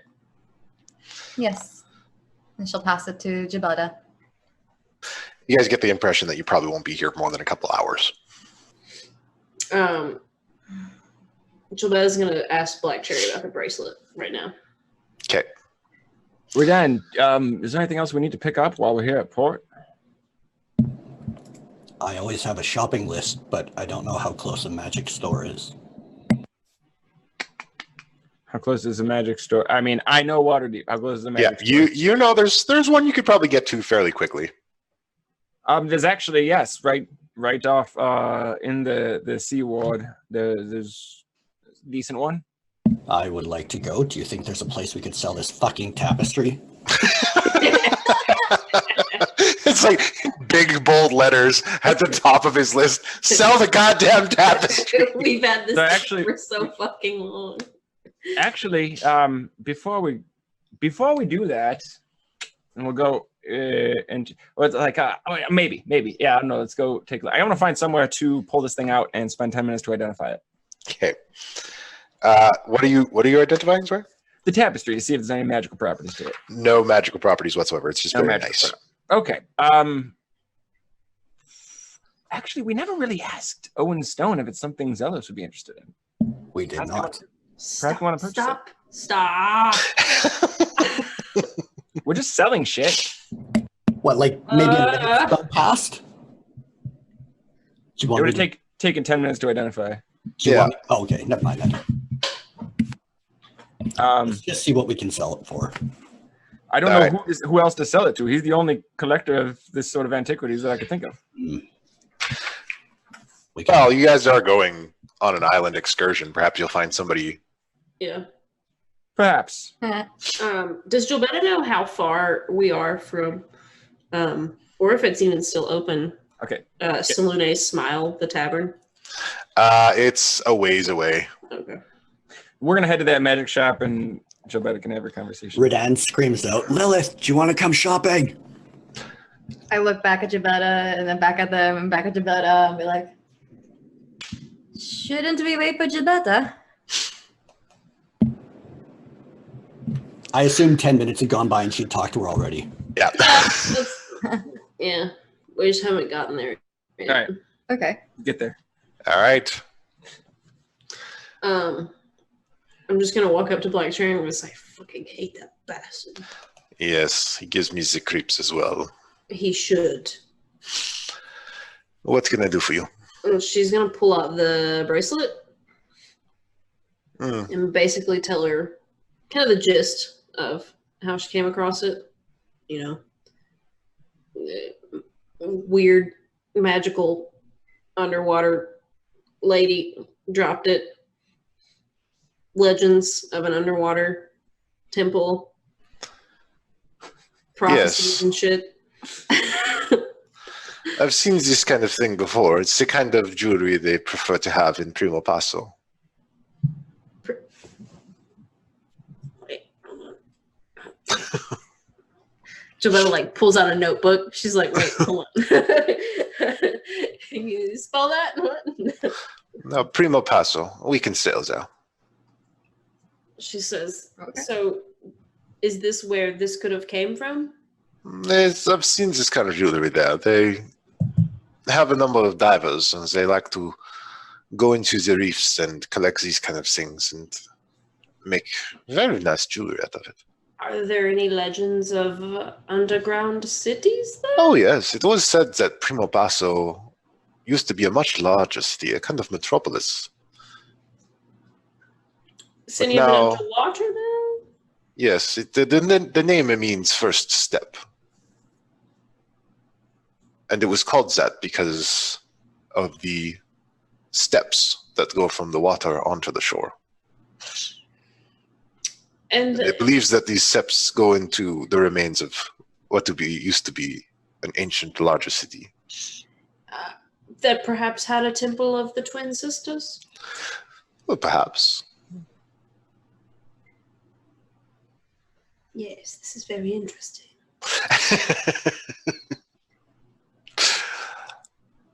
All right. Jabetta will she'll thank Black Cherry, and she'll say, "Is there anything you need while we're here at the docks?" I just I need was to just get about out to at sea. thaumaturge you that and yell the same thing.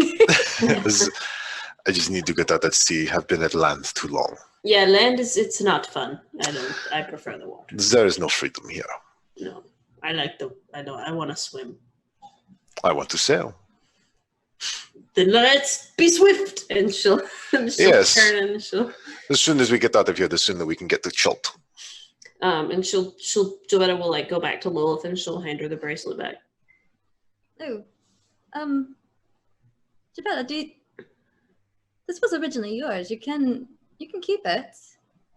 Jabetta says, "I gave it to you for a reason," and then she just turns and walks off the boat.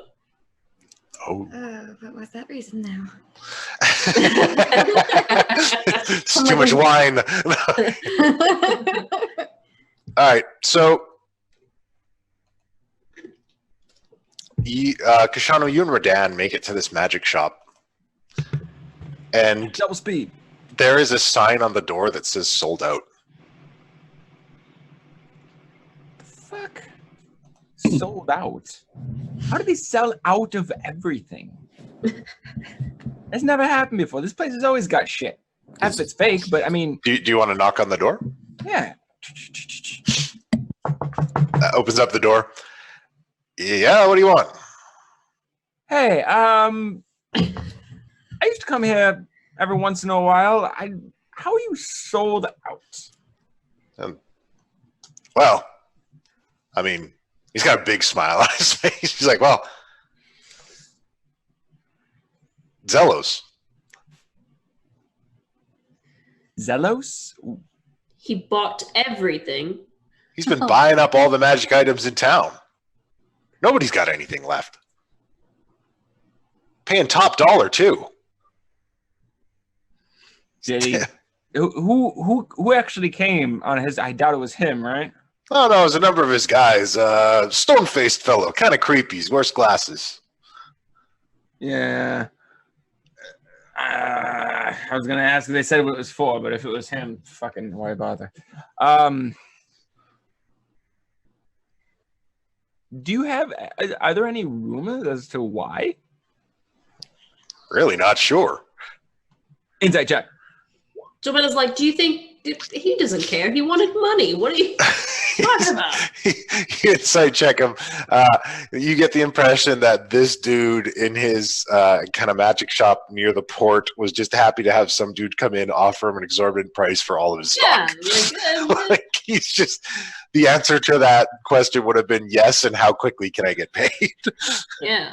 Redan leans into Kashano and says a little louder, just so that this guy can hear him. What I understand is he has a lot of money in there and no magic items. He cracks his knuckles. And I'm locking the door. And he laughs. We're dead. It's a joke. It's a joke. Kashana goes to stick his foot in it. Sir, is it closed completely, the door at this moment, or Did I no? get my foot in there? You can try. You can try. Oh my god. Oh, that was a saving throw. Hold on. No. Give me. What do you want? Yeah. Give me acrobatics. Acrobatics. Wow. Okay. Yeah, sure. Why not? To quickly jam your foot in there. So quick you can. Oh my lord. So you jam your foot in there. He's like, "Oh, come on." Redan says, I'm joking. Do you know if there are any potion makers that have items as well? Or if he bought everything? I don't think he's picking up potions. He just wanted anything that's any magical item, any physical items that got magical properties. He's just buying up all that stuff. Even the alchemist shops? Well, the alchemist shops, like, I mean, that's like brewing with extra steps. He wasn't really interested in that. What about the sea Oh, elves? that is? What about the sea elves? They tend to be a little less amicable to pushy people. Well, it wasn't exactly pushy. He asked doubled price on some of the items. Didn't haggle at all. Suckers. Yeah. Some of this stuff was way overpriced. Yeah, Would you think you Perhaps- got played. Perhaps you'd like to take this opportunity to start dealing a higher value bit of items. Have you thought about getting into rare antiquities? Honestly, I got enough money to retire now. Right, but we happen to have an item, and we've got to get out of port. Just we have business to attend to. We were hoping to unload it. It was found in a temple. In my experience, something like this is going to fetch at least 5,000 gold. We'd be willing to let it go for obviously enough for you to make a nice profit. Just so we don't have to carry it anymore. I don't know, man. I just put a big order in for some new stock. It should be coming into the ports anytime. Look, I mean, you can nickel and dime your way through life, but if you really want to be able to retire, I highly suggest you consider this opportunity. As I'm Casting suggestion. yeah, baby. I picked up on your subtle tone. Just a reminder, for whatever reason, my notes say it was worth 1,000 gold, so that's what the information we got at some We point. said about 1,200. Yeah, All right, so he kind of offload it for way more than that. I'm doing an abbreviated version of the fiddle game Yeah. rolled a 14. against my 15. All right, so he says, "All right, I give you 1,500 gold for it." 15. I told you it was worth 5. I'm going to need at least 2,000. 2,000. Roll a persuasion check.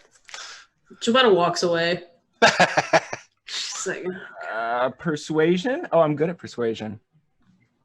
I would hope so. Oh. All right, 2,000.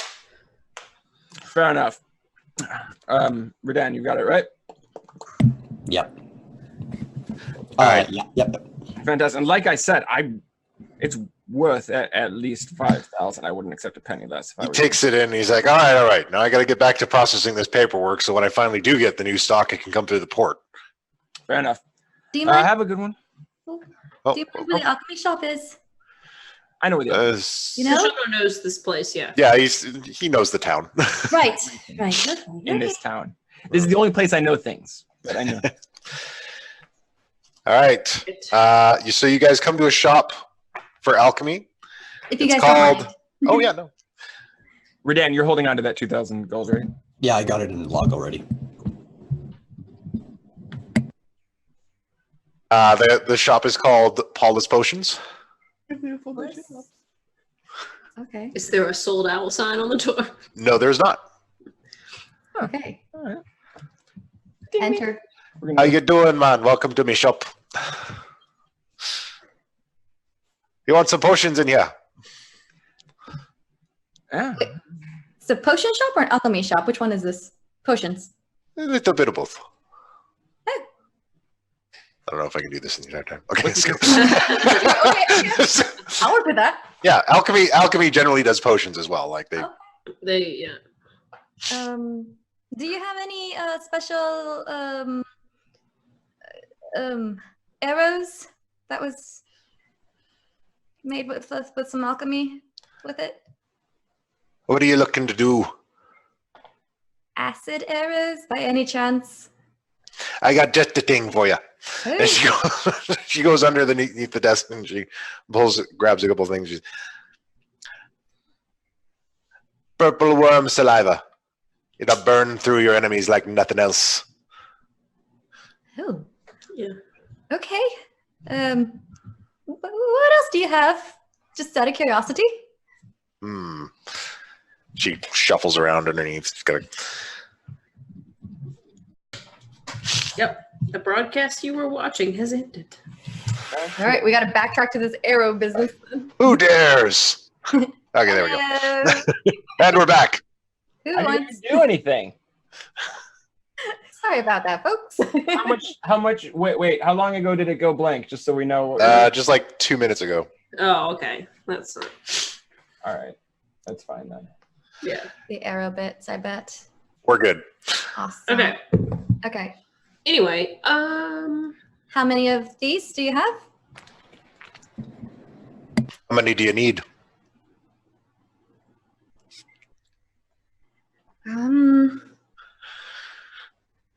10 each. I could get you 10 each. Okay. For a 10 each? The purple worm shit was 100. yeah. is there a value pack for ordering such a bundle? He already said. I don't need to be telling you what it took to get purple worm saliva. Oh.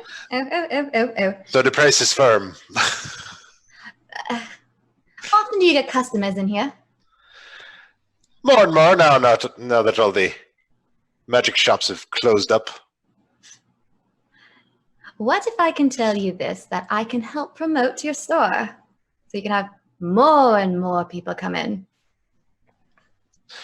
What are you gonna do? I'm sure you've heard of the great Lilith singer. Wait, I think it. Hold on. No. Oh wait, no, it's still good. All right. Okay, we're still up. Jovetta's just gonna lay 10 gold pieces down and take one of the fire rolls and then walk out. She's Okay. like, I'm so sick of this charlatan shit. All right. You want to throw down a persuasion check on that? I certainly will. Okay.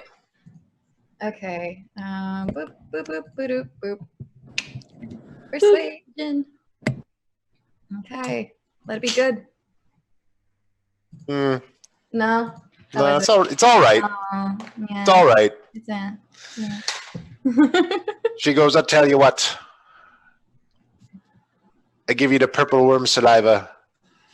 It's 70 gold each. And in exchange, you got to tell everybody about Paula's Potions. The only place for purple worm saliva. Paulus potions. 70 each. Okay. Then I will go ahead and do that, but instead of 10, I'll just take 5. If that All right. come back for more later. 5 it is then. Okay.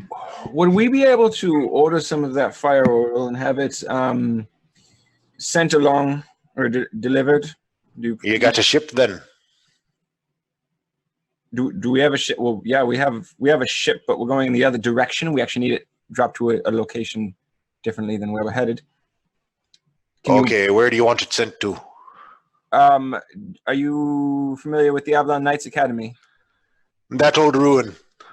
Yeah. Why you want me to be sending anything there? It's not so ruined anymore. Okay. 500 Alright, gold. then. I lay down. I do the math. Just like calculating it out. Okay, there we go. So sorry. All right. How many do you need? Redan, how much of this should we have sent up there? Those were 10 gold each, right? How much was the fire oil? Oh, God, no, 10 I gotta, gold. Yeah, it was 10 gold each. Just 10. 10 gold per vial. Or bottle.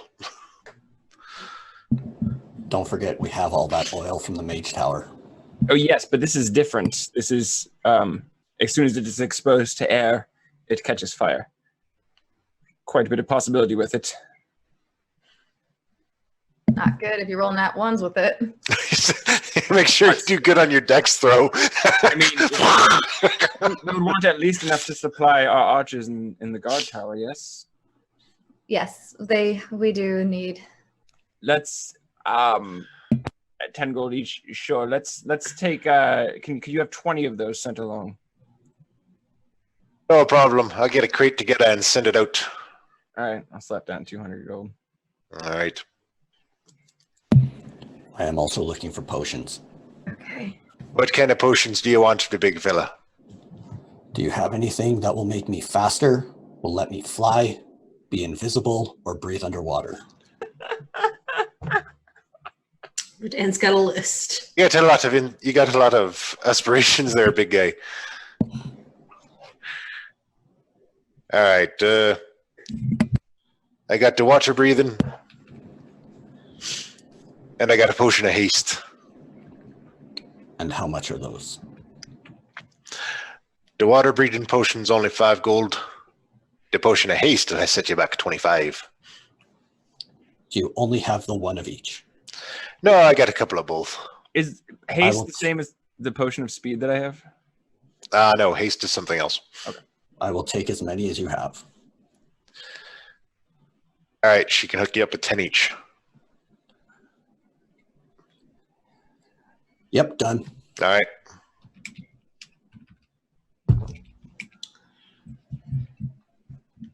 Any other shopping? That's all for Redan. Should we get more potions or are we good? Antidotes? Just adjusting. Nah, well, never mind. I forgot to do it. I was gonna say I was going to. Are there? Never mind. Weapons. I was gonna grab extra daggers from the training hall just to keep on me. I was gonna start carrying a bunch of daggers. Just Yeah, like daggers. Throw daggers from a distance. Go for it. So I don't know if you'll let me retcon that at this point. You know what? There are a collection of throwing daggers available on the ship. I'm not even gonna make you buy them. Like they're like 1 copper each. I was gonna say there was probably just a bunch at the training hall. Yeah, like it's just a blade that you throw at people. Yeah. All right. No, that's fine. All right. So by the time you guys arrive at the ship. But wait, I will try to stop at like a trading post, something that's got like a bandolier style for all the daggers. All right. You do manage to pick up that. It's fairly cheap. You pick it up for about 4 gold. Perfect. Okay. It's really nice. It's like embroidered. Nice. Armor. And how many does it hold? It'll hold 10. Oh, nice. Okay, love it. Okay, I'm done. I look at Kashano and I'm just like, ma'am, do you know where the closest armor shop is around here? Why does she keep asking everybody but Kashana? I'm like 3 blocks over that way. Oh, right. Yeah, he's right. Okay, I'm so sorry. Remember, tell all of them you went to Paula's Potions. Polish? Paula's Potions. Paula's I'm Paula. Paula. Oh, yes, lovely, Paula. Pleasure. Thank you. Out the door. Yeah. Here we go. All right, there's a number of different armor shops. Yeah, when we leave and we're walking there, Radan's just gonna be like, next time, does anyone want to help me out bargaining? That was a dick move. Oh, Oh, nobody helped him for bargaining because he doesn't have the bargaining skills.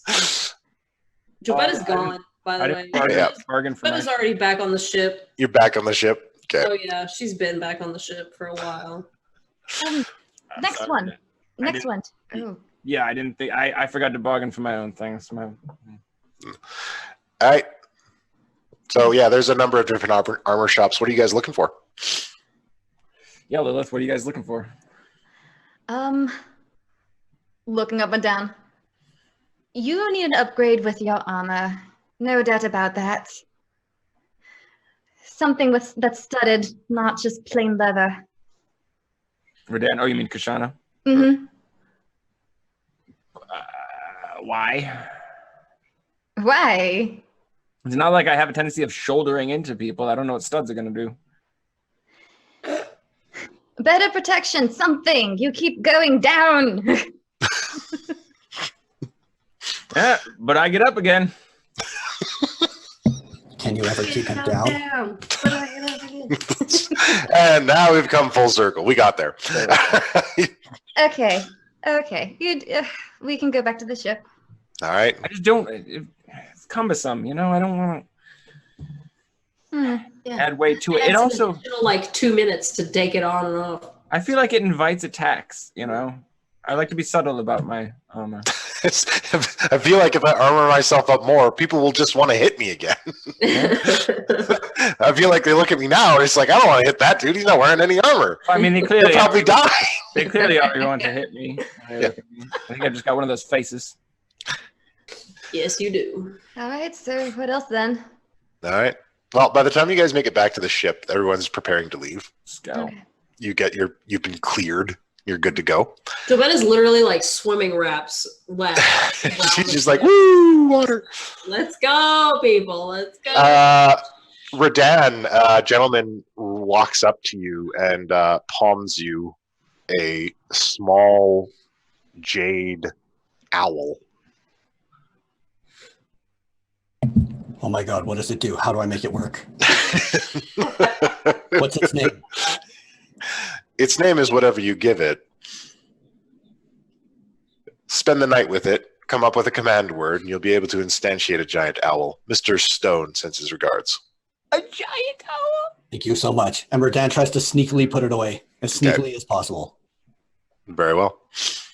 And I want you to think long and hard about your command word and your name for this owl gonna- because it's hold got to on, be hold fucking tight. I I'm absolutely will, perception. and I'm everyone saw perception. it. It was to like go for it and like Yeah. accidentally fumble it a few times. Yeah.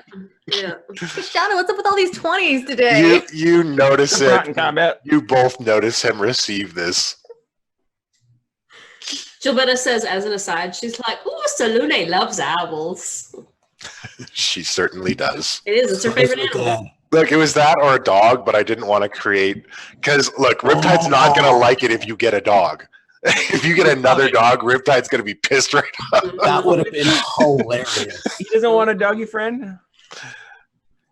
And I'm not giving you a lion, so it's an owl. Totally cool. I was gonna Jobetta can be a lion. She can't be an owl yet. Yeah, no, she can't be an owl yet. I not only saw it, I saw exactly what it was and figured Yeah. out what it was from halfway down the dock. Yeah, you know exactly. You're just like, oh, he's got an owl now. This is Well, normal. you know. This is normal for him. Jobetta was in the water, so she was a Yeah. her natural element, of course. You heard it through the waves. hmm I can communicate with like small. You're Aquaman. Okay. So it's I mean, I literally, As we all get on the boat, Radan screams out, "We need to meet at the mirror." you guys are released and you set sail. And as you guys set out, Black Cherry says, all right, now you're free of this. We are heading to Chult. How long till we get there then? 2 days sailing. I see. You and I have a lot of work to do. Okay. When? I will get you by and by. Spend some time with your friends first.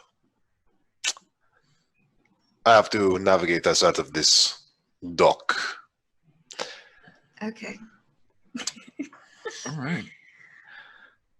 Sweet. Gilberta, once everybody's kind of back together, she'll say, All right. oh, sorry, go ahead. No. Perception check as you guys sail out. Ah, shit.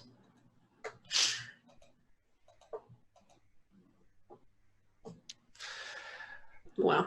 Yeah, you fucking everybody. Gilberta doesn't. Everyone but She's back on the Gilberta. boat now, okay? She's Yeah. like, No, boats. so it's volunteer. Kashana and Redan, you both notice that all of the docks are being operated by Zelos Securities. Every single one, every shipping port, every civilian port, everything, and there are signs up on all of them. You seeing this? Yes, glad to see that things are more under control than they used to be. Interesting way to put it.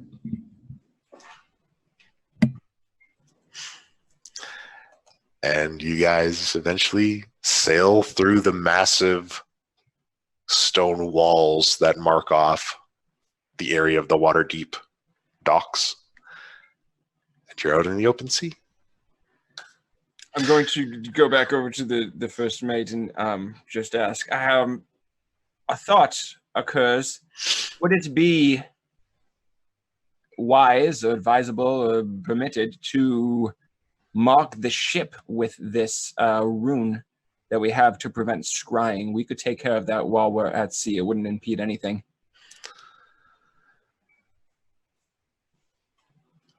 Can I see it? Yeah. Pull out the tracing gun.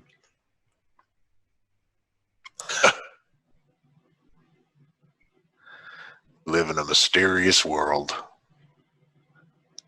Do you recognize it? It's Orcish. Really? Is it legitimate? Yep. It's old Orcish, though. Shamans used to use it. I can put this around. We'd be happy to help. No, it's all right. Been looking to get in touch with my roots. All right, then. Well, while we're guests on your ship, I'm assuming we'll be put to work. Please don't hesitate to ask for whatever you need. Captain says you're under her command. Of course. So it's not my place to tell you what to do. Still. Nobody crosses the captain. That Nobody. That has always been my understanding. Speaking of which, do you know of Kashano the Wild? Is he a sailor? Off and on. I don't think it's quite his primary mode of transportation, but he's definitely traveled across some seas. I think. Who knows? I spent all my life on pirate ships and war bands. So unless it's one of those, I didn't know much about it. Right. Right. Regan this is starts when it- walking. No, This is go when for it finally occurs to me that, fuck, I don't know if anything Kashano ever told me was true.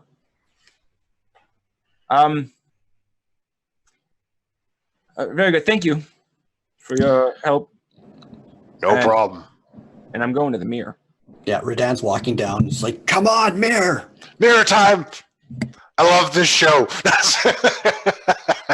Once we're all kind of back together, Gilberta will say, she'll say, by the way, based on all the bullshit that's happening, I did send a letter to my sister.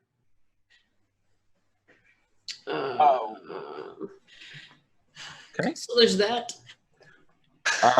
Was it anything pertinent that we should be aware of? Well, I don't know. I told her about the key, and then with learning that she has another one from the gods, even though they weren't supposed to reveal that. Lucky me. Oh no. She's like, I sent it basically saying that we should work together. Oh no. She'll better. No. Do you think she's not going to tell Ironbeard? Do you think he's not going to want to come after the power? Or not Stoutbeard? Of course Her she's going husband? to tell him. He's going to come after us too now. If you're upset now, this is going to be fun. Pops open his enemies list and adds Stoutbeard to it. Stoutbeard. Sigh. All right. I have two things to share. All right. When I hugged Owen Stone, he was much stronger than he should be. I could not make him wince, and I squeezed hard. Well, I mean, yeah. Just no surprise whatsoever, Gilbetta. I'm not surprised either, but it's confirmed. There is something very different with him. Also, He's a freak. Also, when the two of you pulled away, I brought it up, and it turns out that they're not being secretive about the fact that Zelos is a high-level Centaurum. He was very upfront about that. So whether he already knew that we knew, or I don't know, but it's not a secret. They're making this a power play above board, at least in terms of the underworld. Not good. I'm not surprised by any of this, really. I know. I still have one more thing to say. All right. So Radan's going to kind of like make sure they're circular around the mirror and start thinking about back when they were in the ethereal realm. Mm-hmm. Like, remember the skull over my head?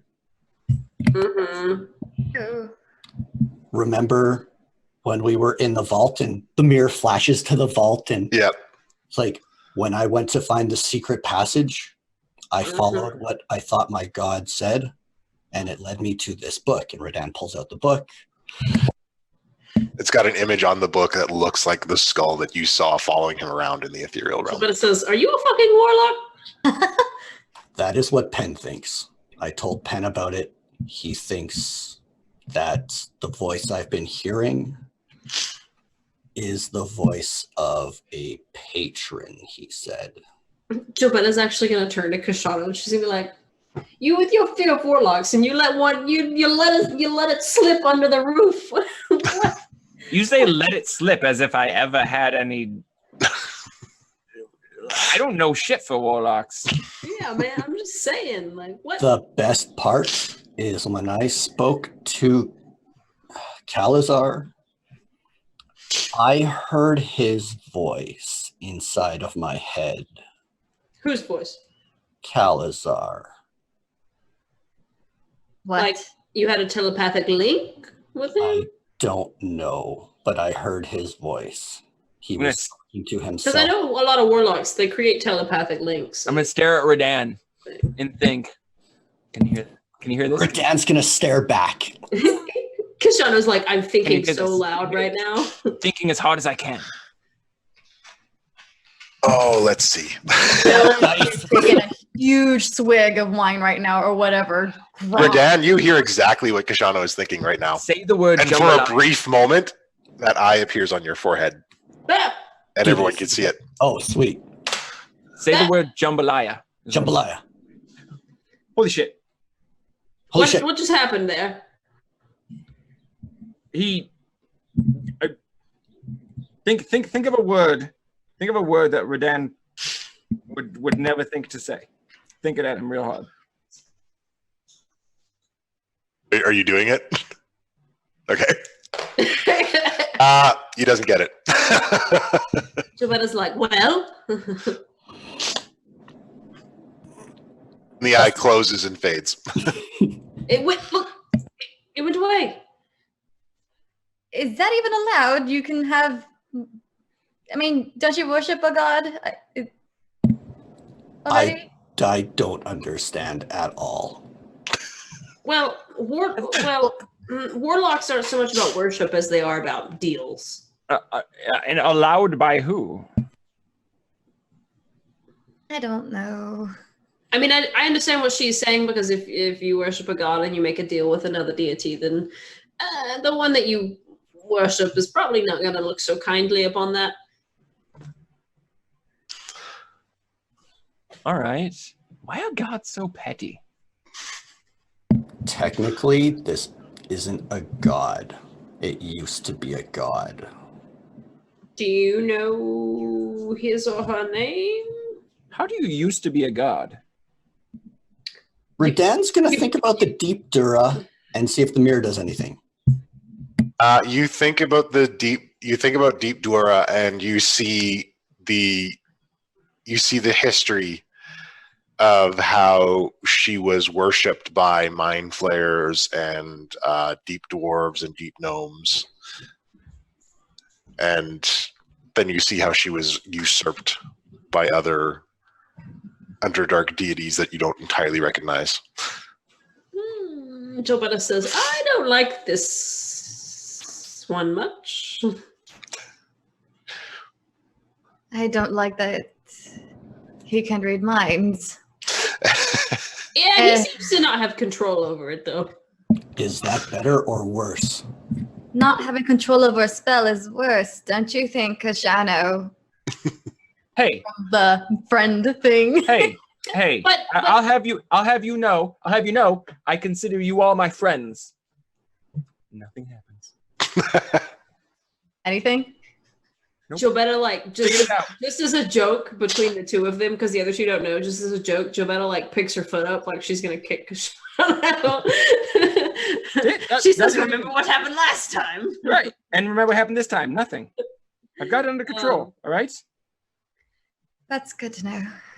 Well, I don't, and I will tell you when I do. Here's the real problem, is that when it does come into use, a great big giant eyeball pops up onto his fucking forehead. Maybe I should wear a hat. Maybe that's what maybe we get him a hat. At least like a visor. Yes, something Or like a bandana or something. that just, Oh, bandana that That'd shit be up. appropriate. One of the pirate crew, one of them should do one. We're on a pirate ship. I'm sure you can find a bandana somewhere. Be great. Or just an eye patch over it. over his Just like- forehead. That seems a bit on the nose. oh fuck. Okay. Okay. Well, that's what I needed to share. Just so I'm you're all curious as aware. to what makes it work, though. All right. All right. So, well, you're a warlock. Yep. Seems like you're a warlock. Now that's all right. This is unsettling. Okay, well, no, never mind. Hey, guess what? We're all wrist deep in a god now. All right. We all in this together. Except for Lilith. You and Lilith are the only ones without your divine connections. Yeah. I think we need. I feel like it's pertinent information. I swear this isn't just selfish, but I think it's relevant to know who's got control over Kashana the Wild. Now that we see him, and so I'm going to turn to the mirror and think about Kashana the Wild and try to divine his history since I saw him. Like, what's happened? You think about Kashana the Wild, and you see a number of things that you recognize from your youth. You see the time that he spent with you and him running around performing and things. The things you see that you don't recognize is him spending a lot of time by himself, him talking to people and seemingly getting refused for things. You see a number of his struggles. Like he was trying really hard to just kind of make a name for himself in the world. And he was meeting a bunch of roadblocks. You see an image of him speaking to a gentleman and he receives 2 tokens.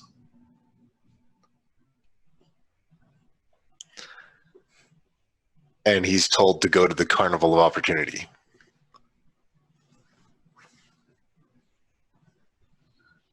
He keeps one, but the other becomes corroded and just damaged.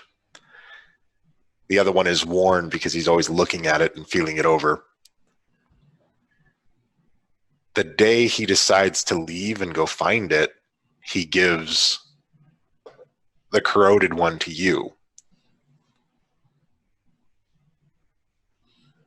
And then you see him searching all over the place until he finds this place, and it's like a massive circus. It seems to appear from the mist. And this gentleman with his face painted in colorful makeup, in a colorful outfit, pulls back the curtain on this and beckons him inside. And then he enters. Was there any clue as to where it is? No clue as to where it was. You recognize the area as somewhere along the long road.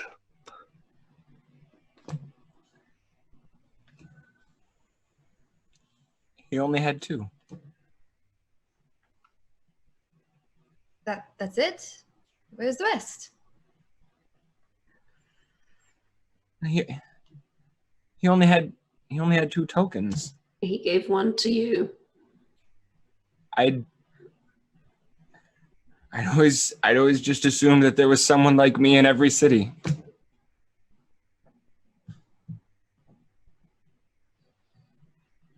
I'm just gonna walk back. That would have been a fair assumption to make, based on Kashana the Sharp and the Wild and the Quick, and based on what I thought. Ashana, go back. Maybe there's more. Push rewind. Go. Seems to have a relive this These heartbreaking moments. It does show one other thing. It shows the tent in another place, completely different than it was before. And the same man with the painted face and the colorful outfit is ushering Kashana the Wild, now looking more confident and more capable, out of the tent. And has just a wide, creepy smile across the face of this painted face fellow as he waves goodbye. Oh, that man gives me the heebie-jeebies. So it moves? So he gave it to me when he right before he left for the carnival. Yep. After These are things that you didn't know about him previously. You assumed that he was always very well off and successful. Yeah. But this is showing you that he was not. He was struggling to get by. I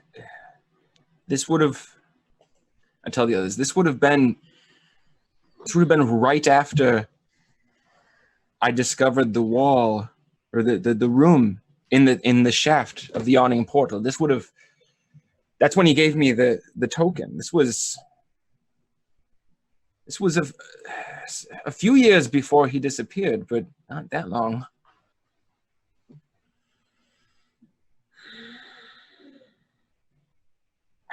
I don't know what it means. And I'm going back above deck. Okay. There's a lot taken.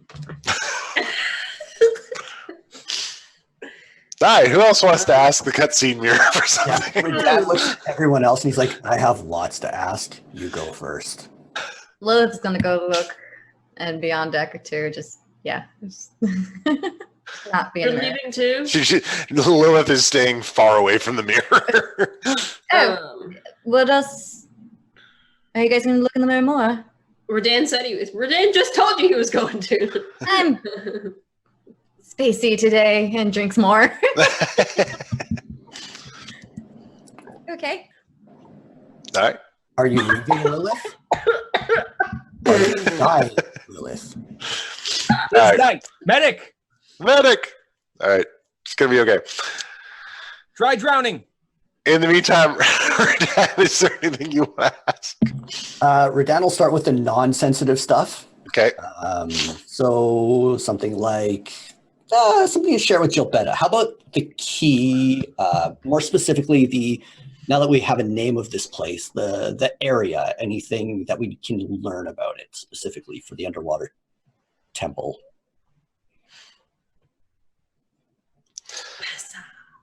Nothing.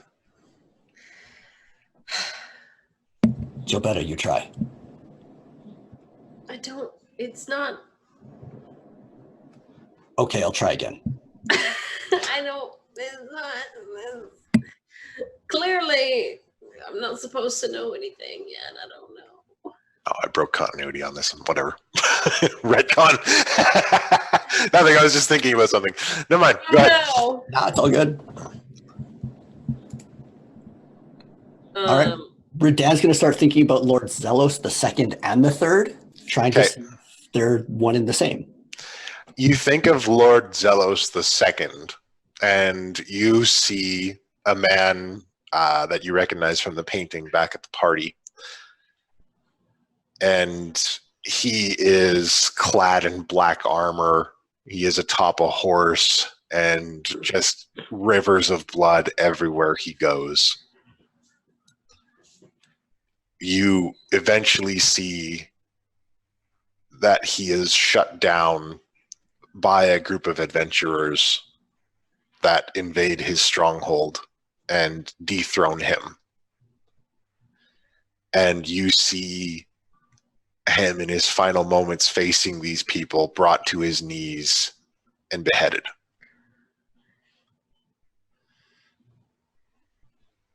Would it be anyone he recognized, keeping in mind he has seen flashbacks from Faith Intervention? It's nobody from Fate's Intervention. This is a completely different group. You think of Zelos the Third, and you see a man that looks a bit younger. He doesn't have a beard. He wears nice nobleman's clothes. You see him throwing a lot of wealth around, doing various public works. Just a lot of the things that you've heard about him already.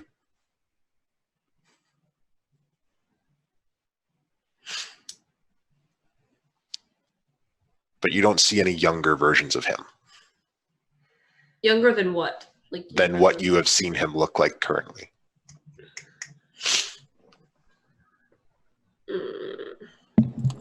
And on a hunch, how about Owen Stone? Yeah, I was getting ready to say the same thing. Owen Stone?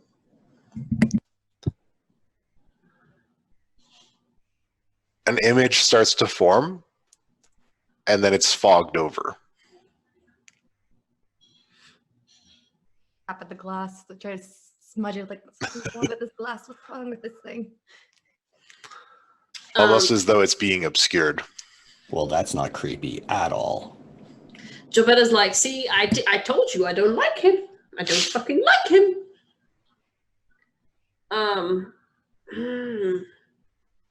Jobetta is gonna say, what about, and she'll try to think about a young Zelos the Third and see if anything happens, or if it's fogged over, or if it's just nothing. Nothing. Lich confirmed. We theorize this. I don't know. I'm upstairs. Jovetta says, "What about the this?" And she thinks about the coin that they got from the Wailing Tomb. Nothing shows up. The warlocks have it. The warlocks have it. But Yeah, you can still think about it, right? Actually, Yeah, But nothing shows up. I want to ask and be like, okay, so do you need to know the name of who you're looking for? Or you just need to know what they look like and things appear here? 'Cause I haven't used it yet. Jovetta just shrugs. She's like, oh, we just been just thinking of shit. I don't just seeing what happens. I don't know. I'm going to try to think of that painted face guy. See if anything pops up from that guy. What face guy? The painted character the that. clown. That's a damn good Yeah, idea. the clown. The clown, basically. You see an image of him appear on the mirror. And it's like up close. It's like framed like this. Ah! Mm. And it's like, and his giant smile creeps across his face. No. Jovetta's gonna say, and she's gonna say, I wonder. She says, I wonder, and she's gonna say the name quietly to where they can hear it, because it's just the three of them, right? Kashana left. Yeah. She's gonna think of Ishvala. Oh. You've seen her picture too, so you can. Yeah, I have seen her picture. Yeah. Uh-huh. You And Kashana the see. Sharp. She's gonna think of both of them.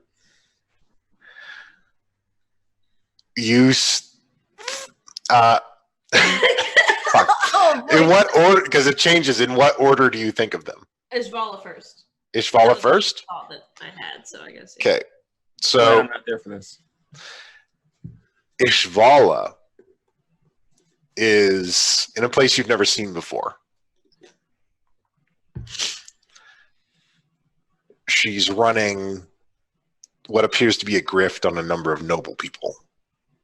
Sounds Think of accurate from what Kashana. Kashana's described. Yeah. I feel wrong. But I'm still looking. she runs a grift on a bunch of noble people, and then she goes out of this party that she's in and kind of finds a dark alleyway, and she's kind of going through her gains. And a figure with cat ears appears at the end of the alleyway and approaches her, playing a violin.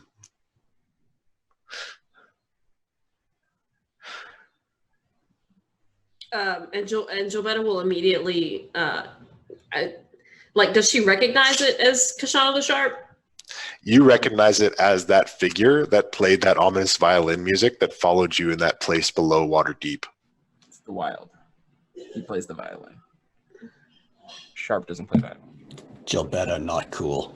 Stop right now. She's gonna think of Kashana the Sharp. You think of Kashano the Sharp, you see the same scene unfold, but Kashano the Sharp is perched on a rooftop looking down on it. Like what? Wait, watching Yeah, this happen to Ishvala? yeah. And as the violin playing figure comes close, she leaps down, and then everything fades. Okay, I'm confused. And Jovetta, she's like, this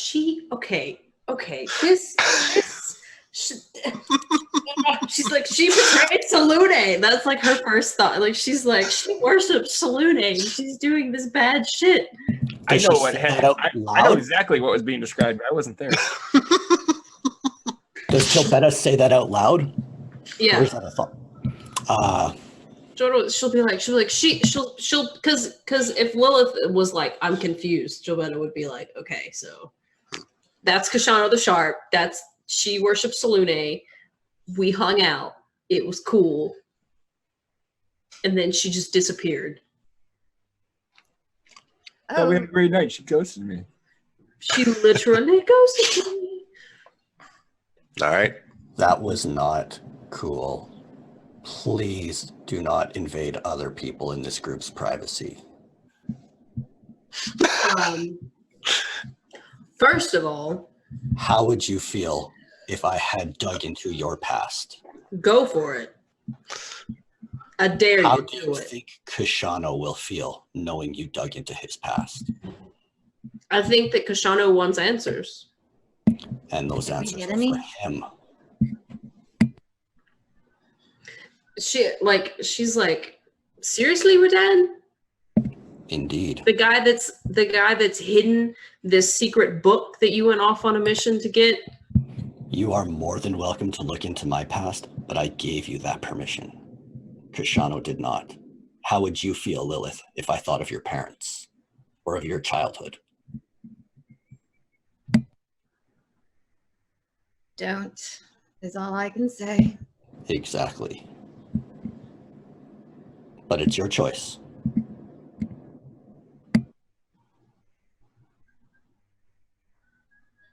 Well, if there's anything that we learned from this, we should tell Kashano. I would agree with that. Jobetta's already gone to do that. All right. You find him, he's with his spider climb shoes. He's just standing on the end of the bowsprit. Nice. Transverse dominance fully engaged. Right. Patrick doing this, trying to looking out the ocean. Jobetta will, when she finds him,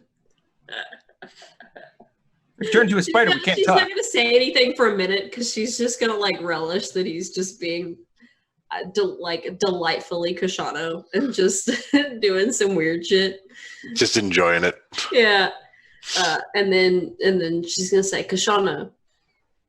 Yeah. She's gonna say, Yeah.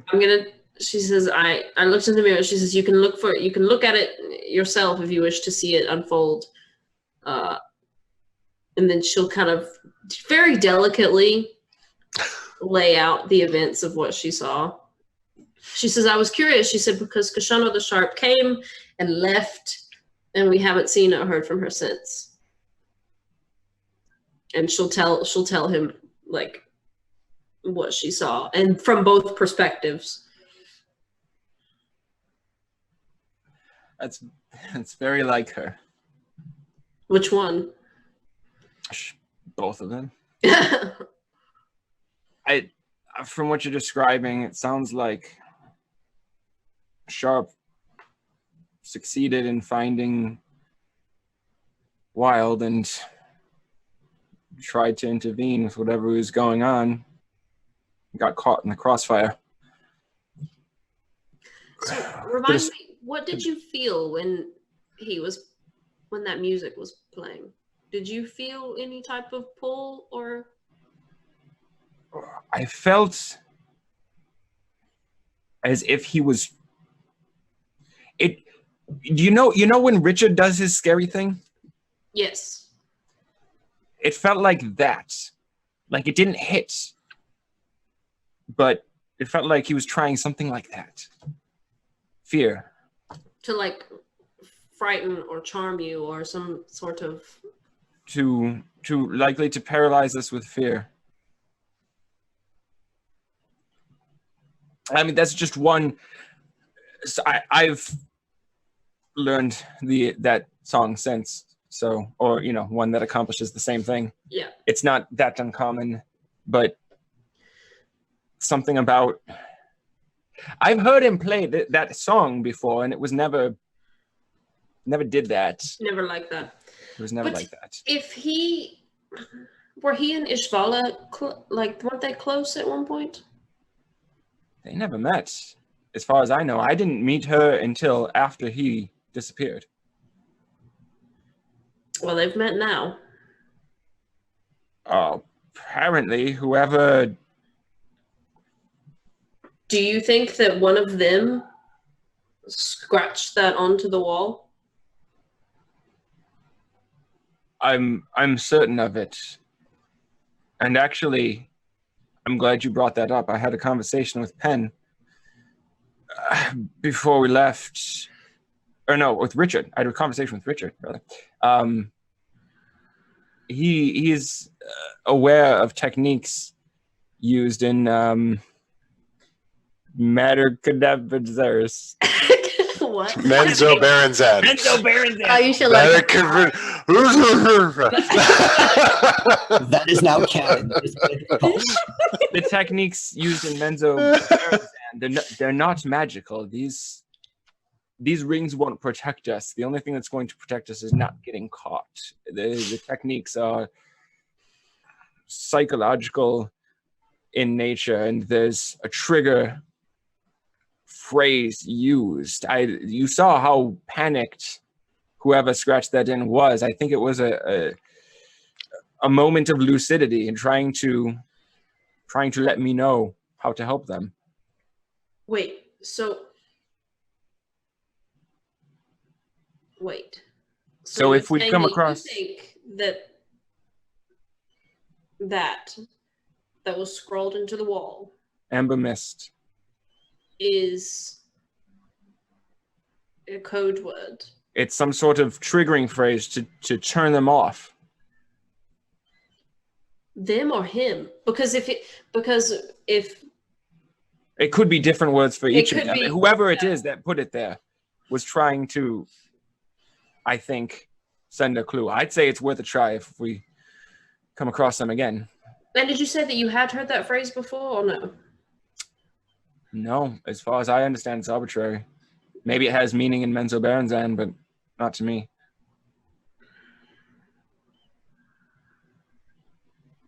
Amber Mist. Amber Mist. Javetus says, well, the only other thing I know to do is say it to the mirror and see if it comes up. It's probably, but it's probably, if it is an arbitrary phrase, then it's probably,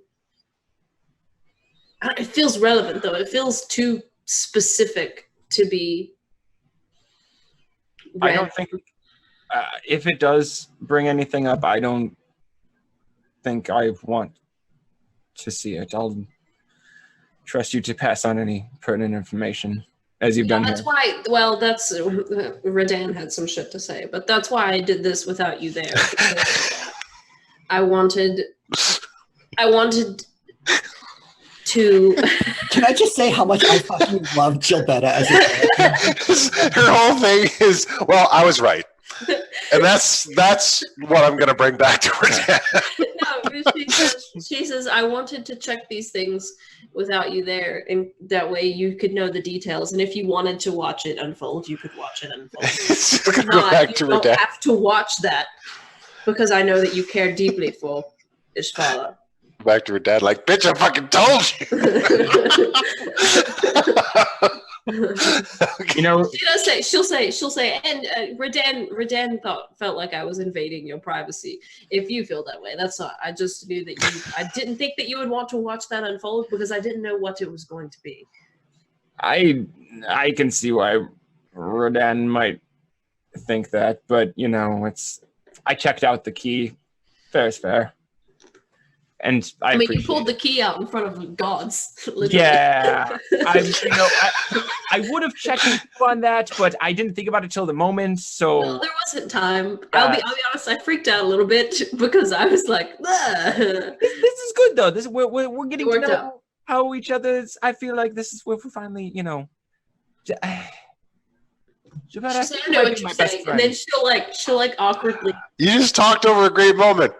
Did you hear what he said to you? I did. That's why I said Okay, what I no, was go for going to say. Is I'll awkwardly hug him, and she'll hug him, and she'll be like, "You still piss me off a lot, though." Say, you too, Betty. That's fair. That's fair. Aww. As Gilbetta walks away, I'm ready to cut in whenever you two are done with this beautiful moment. Whenever you're done with the beautiful moment, more to the cutscene mirror. And then after she talks to Shana, she'll go back downstairs eventually. But All right.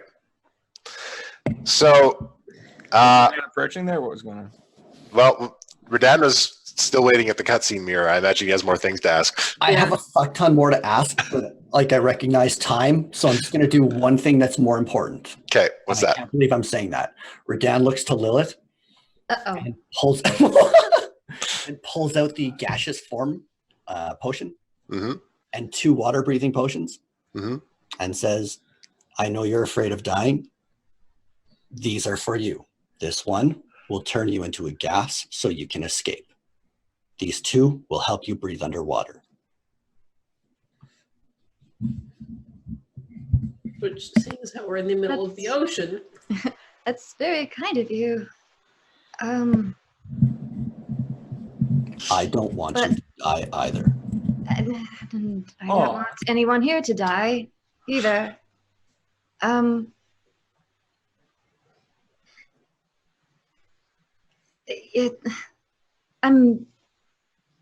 trying to get stronger at the moment, and I appreciate the thought. Oh dear. 50-50. Pick one for me. I don't, this doesn't,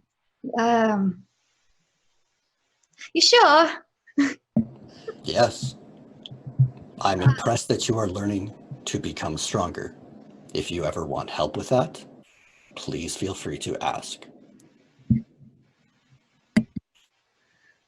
Noted. Okay. Yeah, those are yours. So I don't know. They are also yours. It's- Take them. okay. I have no fear of dying. I also have 8 more potions to breathe underwater, and I will be giving 2 to Kashano. It is the gas form potion that is more important for you to have. I just imagine Redan doing one of these where it's like, no, you take it. You take it. I read your letter. Awkward.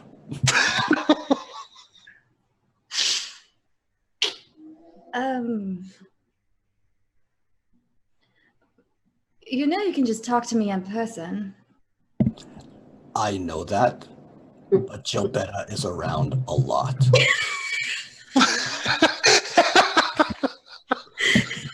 Okay. Yeah. Sometimes it is easier for me to write because it is hard for me to speak. I get that.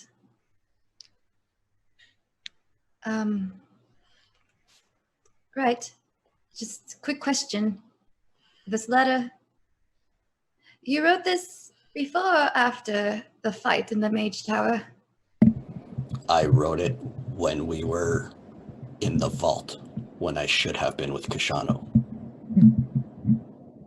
Oh, you're really quick. Okay. Okay. All right. He was supposed to give it to you to read on the way home. But apparently you were attacked by a lich. It's okay, I guess. Bad times. That one. Okay. Okay. Then. Right. Then, yeah, as long as we both know that you have my back, I have your back. Ooh. I will always have your back, and I'm sorry I caused you pain. I'm sorry for losing my temper. You never have to apologize for that. I like that about you. I lose my temper a lot too.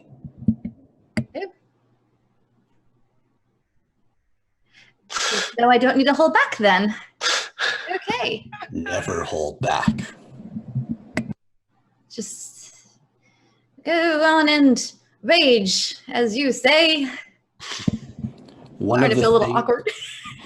One of the things I respect the most about Gilbetta is her ability to say whatever she thinks or feels. One of the things I most respect about you is that you have that ability as well, but you show the emotion behind it. Gilbetta freezes. You fire. It's beautiful. Oh, that's quite poetic of you, Verdan. There might be another side to you, artistically, in poems and poetics, possibly. I have never pursued this. I will think on it. Oh God, I can't wait for Redan poetry. Right? Right? It's gonna be a haiku. Like No, this needs to get put into play.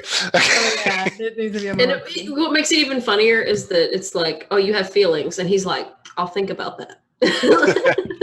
Legitimately, just so you're aware, me as a human being, I went through a phase where I only spoke in haiku for almost a full year. Oh dear God. So it's fucking on. Okay, you can't drop that shit at 7:06. We don't have time to get into it Man. right now. All right, you're good. Somebody yells from above decks. Singer, Captain requests you in her quarters. Oh, I got to go. Give her hell. Good talk. Don't hold back. Don't give her hell. As Lilith like walks out and goes, I'll be like, more swordplay, Lilith. Yes. I just give in. I'm like, more swordplay. Gilbetta, we need to have our swordplay too. You're mad at me right now. I don't want to do that with you right now. I am not mad at you. If I was mad at you, I would be much taller. It's true. You guys have been sailing for quite some time. You're pretty far out at sea, and the sun is beginning to set. Lilith, when you enter Black Cherry's quarters, her coat and hat are already off, and she immediately tosses you a rapier. Are the doors closed? Yep. I take off my gloves, shaking, but trying to just fight at the same time. We will pick up where we left off. Yes, let's. All right. And she continues to spar with you into the night.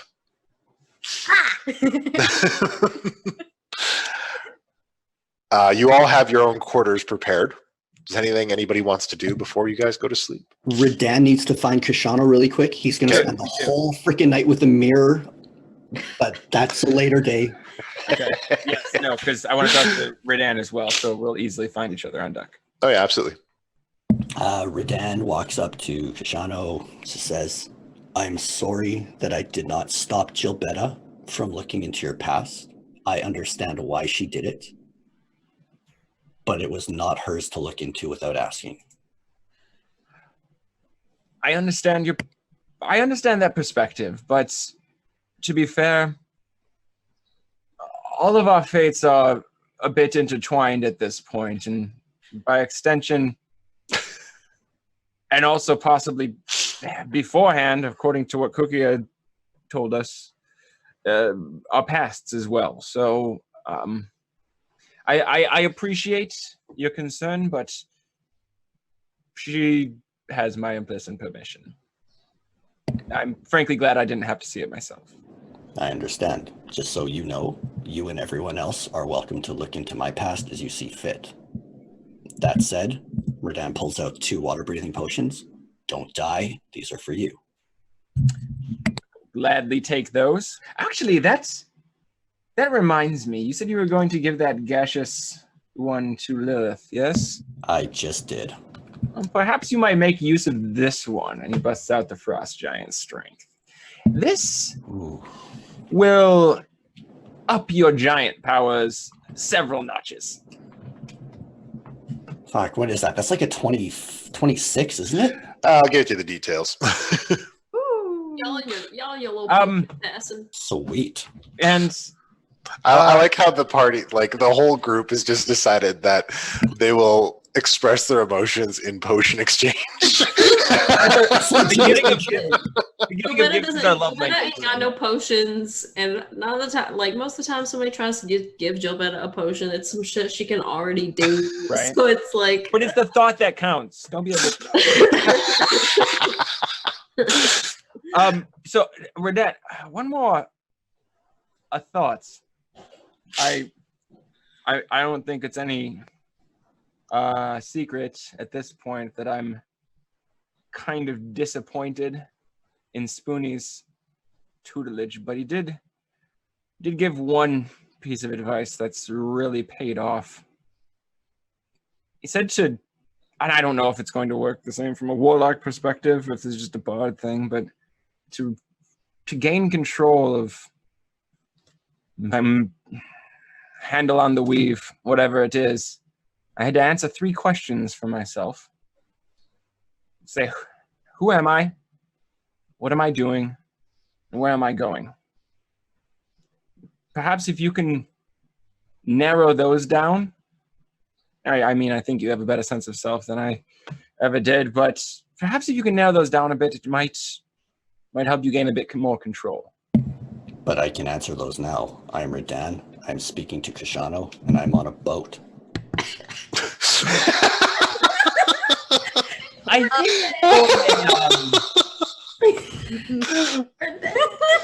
think it's more in a metaphorical sense of what kind of person are you? Let me rephrase it.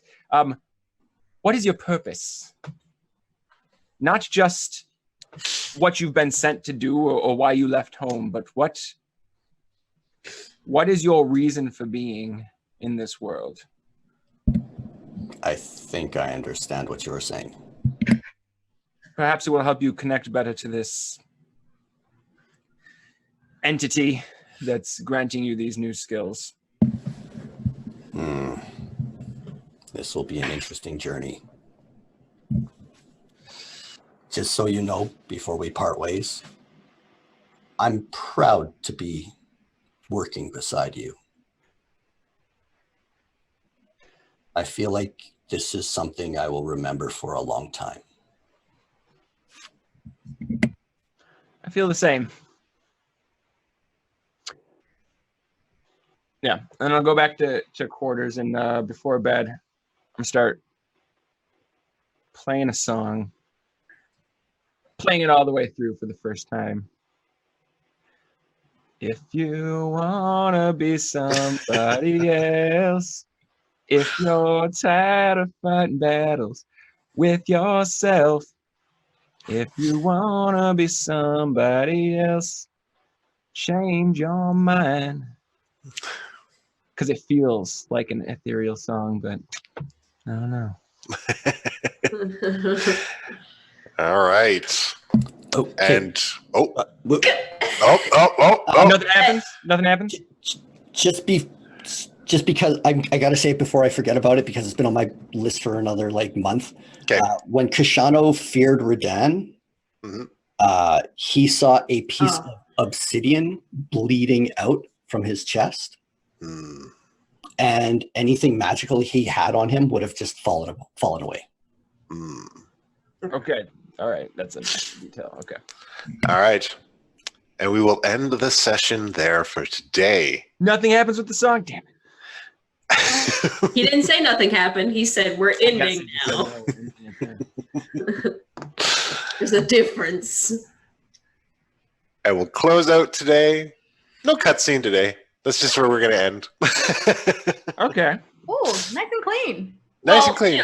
We had about 1 million cutscenes. So That means it's giveaway It's time for giveaway. All right, guys, the way this works, make sure you're a follow. We'll give you another minute here to make sure you hit that follow button. You have to be followed to qualify.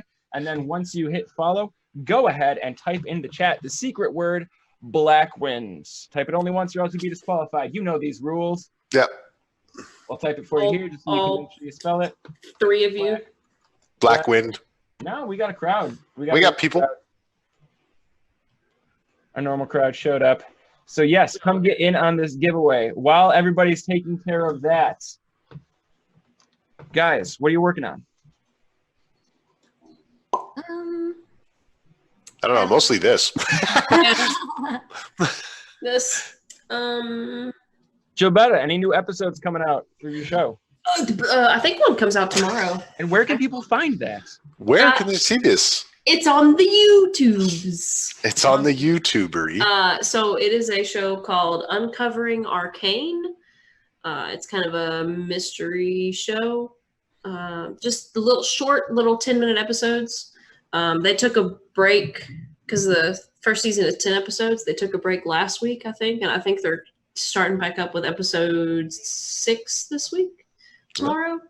I'm in episode something later on, 9. In one of the later episodes. Yeah.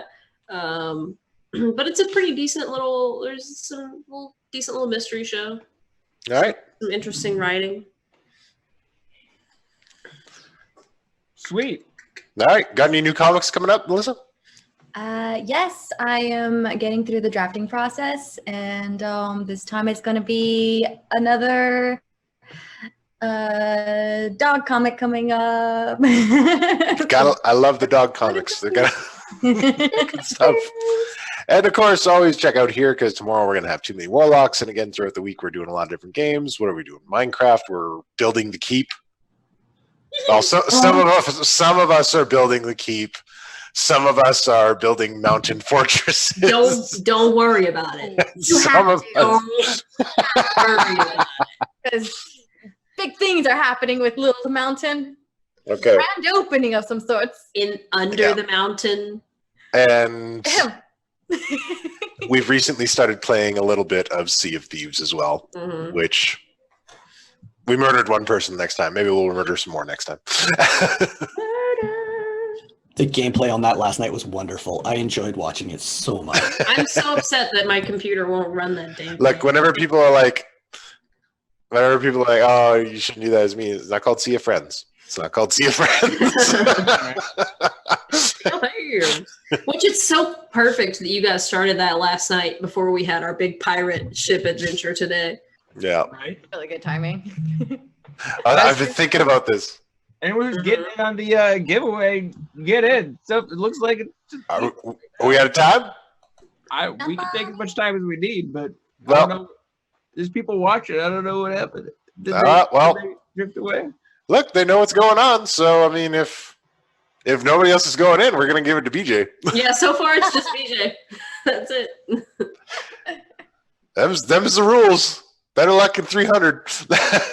We'll see you in 100 more followers. Congrats, BJ. BJ. Congrats. Your loyalty has been rewarded. Yeah. Should have just put his name into a hat like 20 times, and then one that says, and then just one entry that's like, nah. It's just Yay, BJ! Basically. Congratulations, BJ. yeah. We're gonna be giving giveaways at least every 100 viewers, so stay tuned for that. Perhaps more. I'm going to try and. Oh, speaking of which, we're going to be doing a special charity game on the 22nd. Oh yes. I didn't know if you wanted to Epic. mention that or not. In conjunction with our good friend Daddy Warbucks, we are doing a charity stream of an Adventures League game. I will be running an Adventures League module, and it's not concrete yet. I'm going to try and secure something for a giveaway that day, but stay tuned for further details. And that will be happening on Saturday the 22nd, but keep an eye on our schedule because we'll have that up in there. All right. Yes, and that is, just so you guys know, this is going to be an epic. There's going to be 12 tables occurring at the same time. Things are going to cross. It's going to be faction warfare. It's going to be crazy. All kinds of crazy stuff are going down. Do you know what tier we're playing on? Oh, yeah. Do we know what tier? I don't know. I'll get that information later. It's all going to be fine. Yeah, I don't know what we can release, so I don't want to say. I don't want to. Yeah, I don't we want to can't give talk- away too much. We can't talk in too much detail just yet, but it's all coming down. There'll be great new one-shot characters. If you watched Geese Thieving Bastards, you get a taste of the kind of shit we come up with when there's no long-term consequences. Absolutely. I feel bad I missed it. She's very sad. She'll get the next So one. sad. That's such a Character good ready for- character, guys. But other than that, guys, tune in tomorrow for Too Many Warlocks. And until then, class dismissed. And stay tuned for a raid. Yep.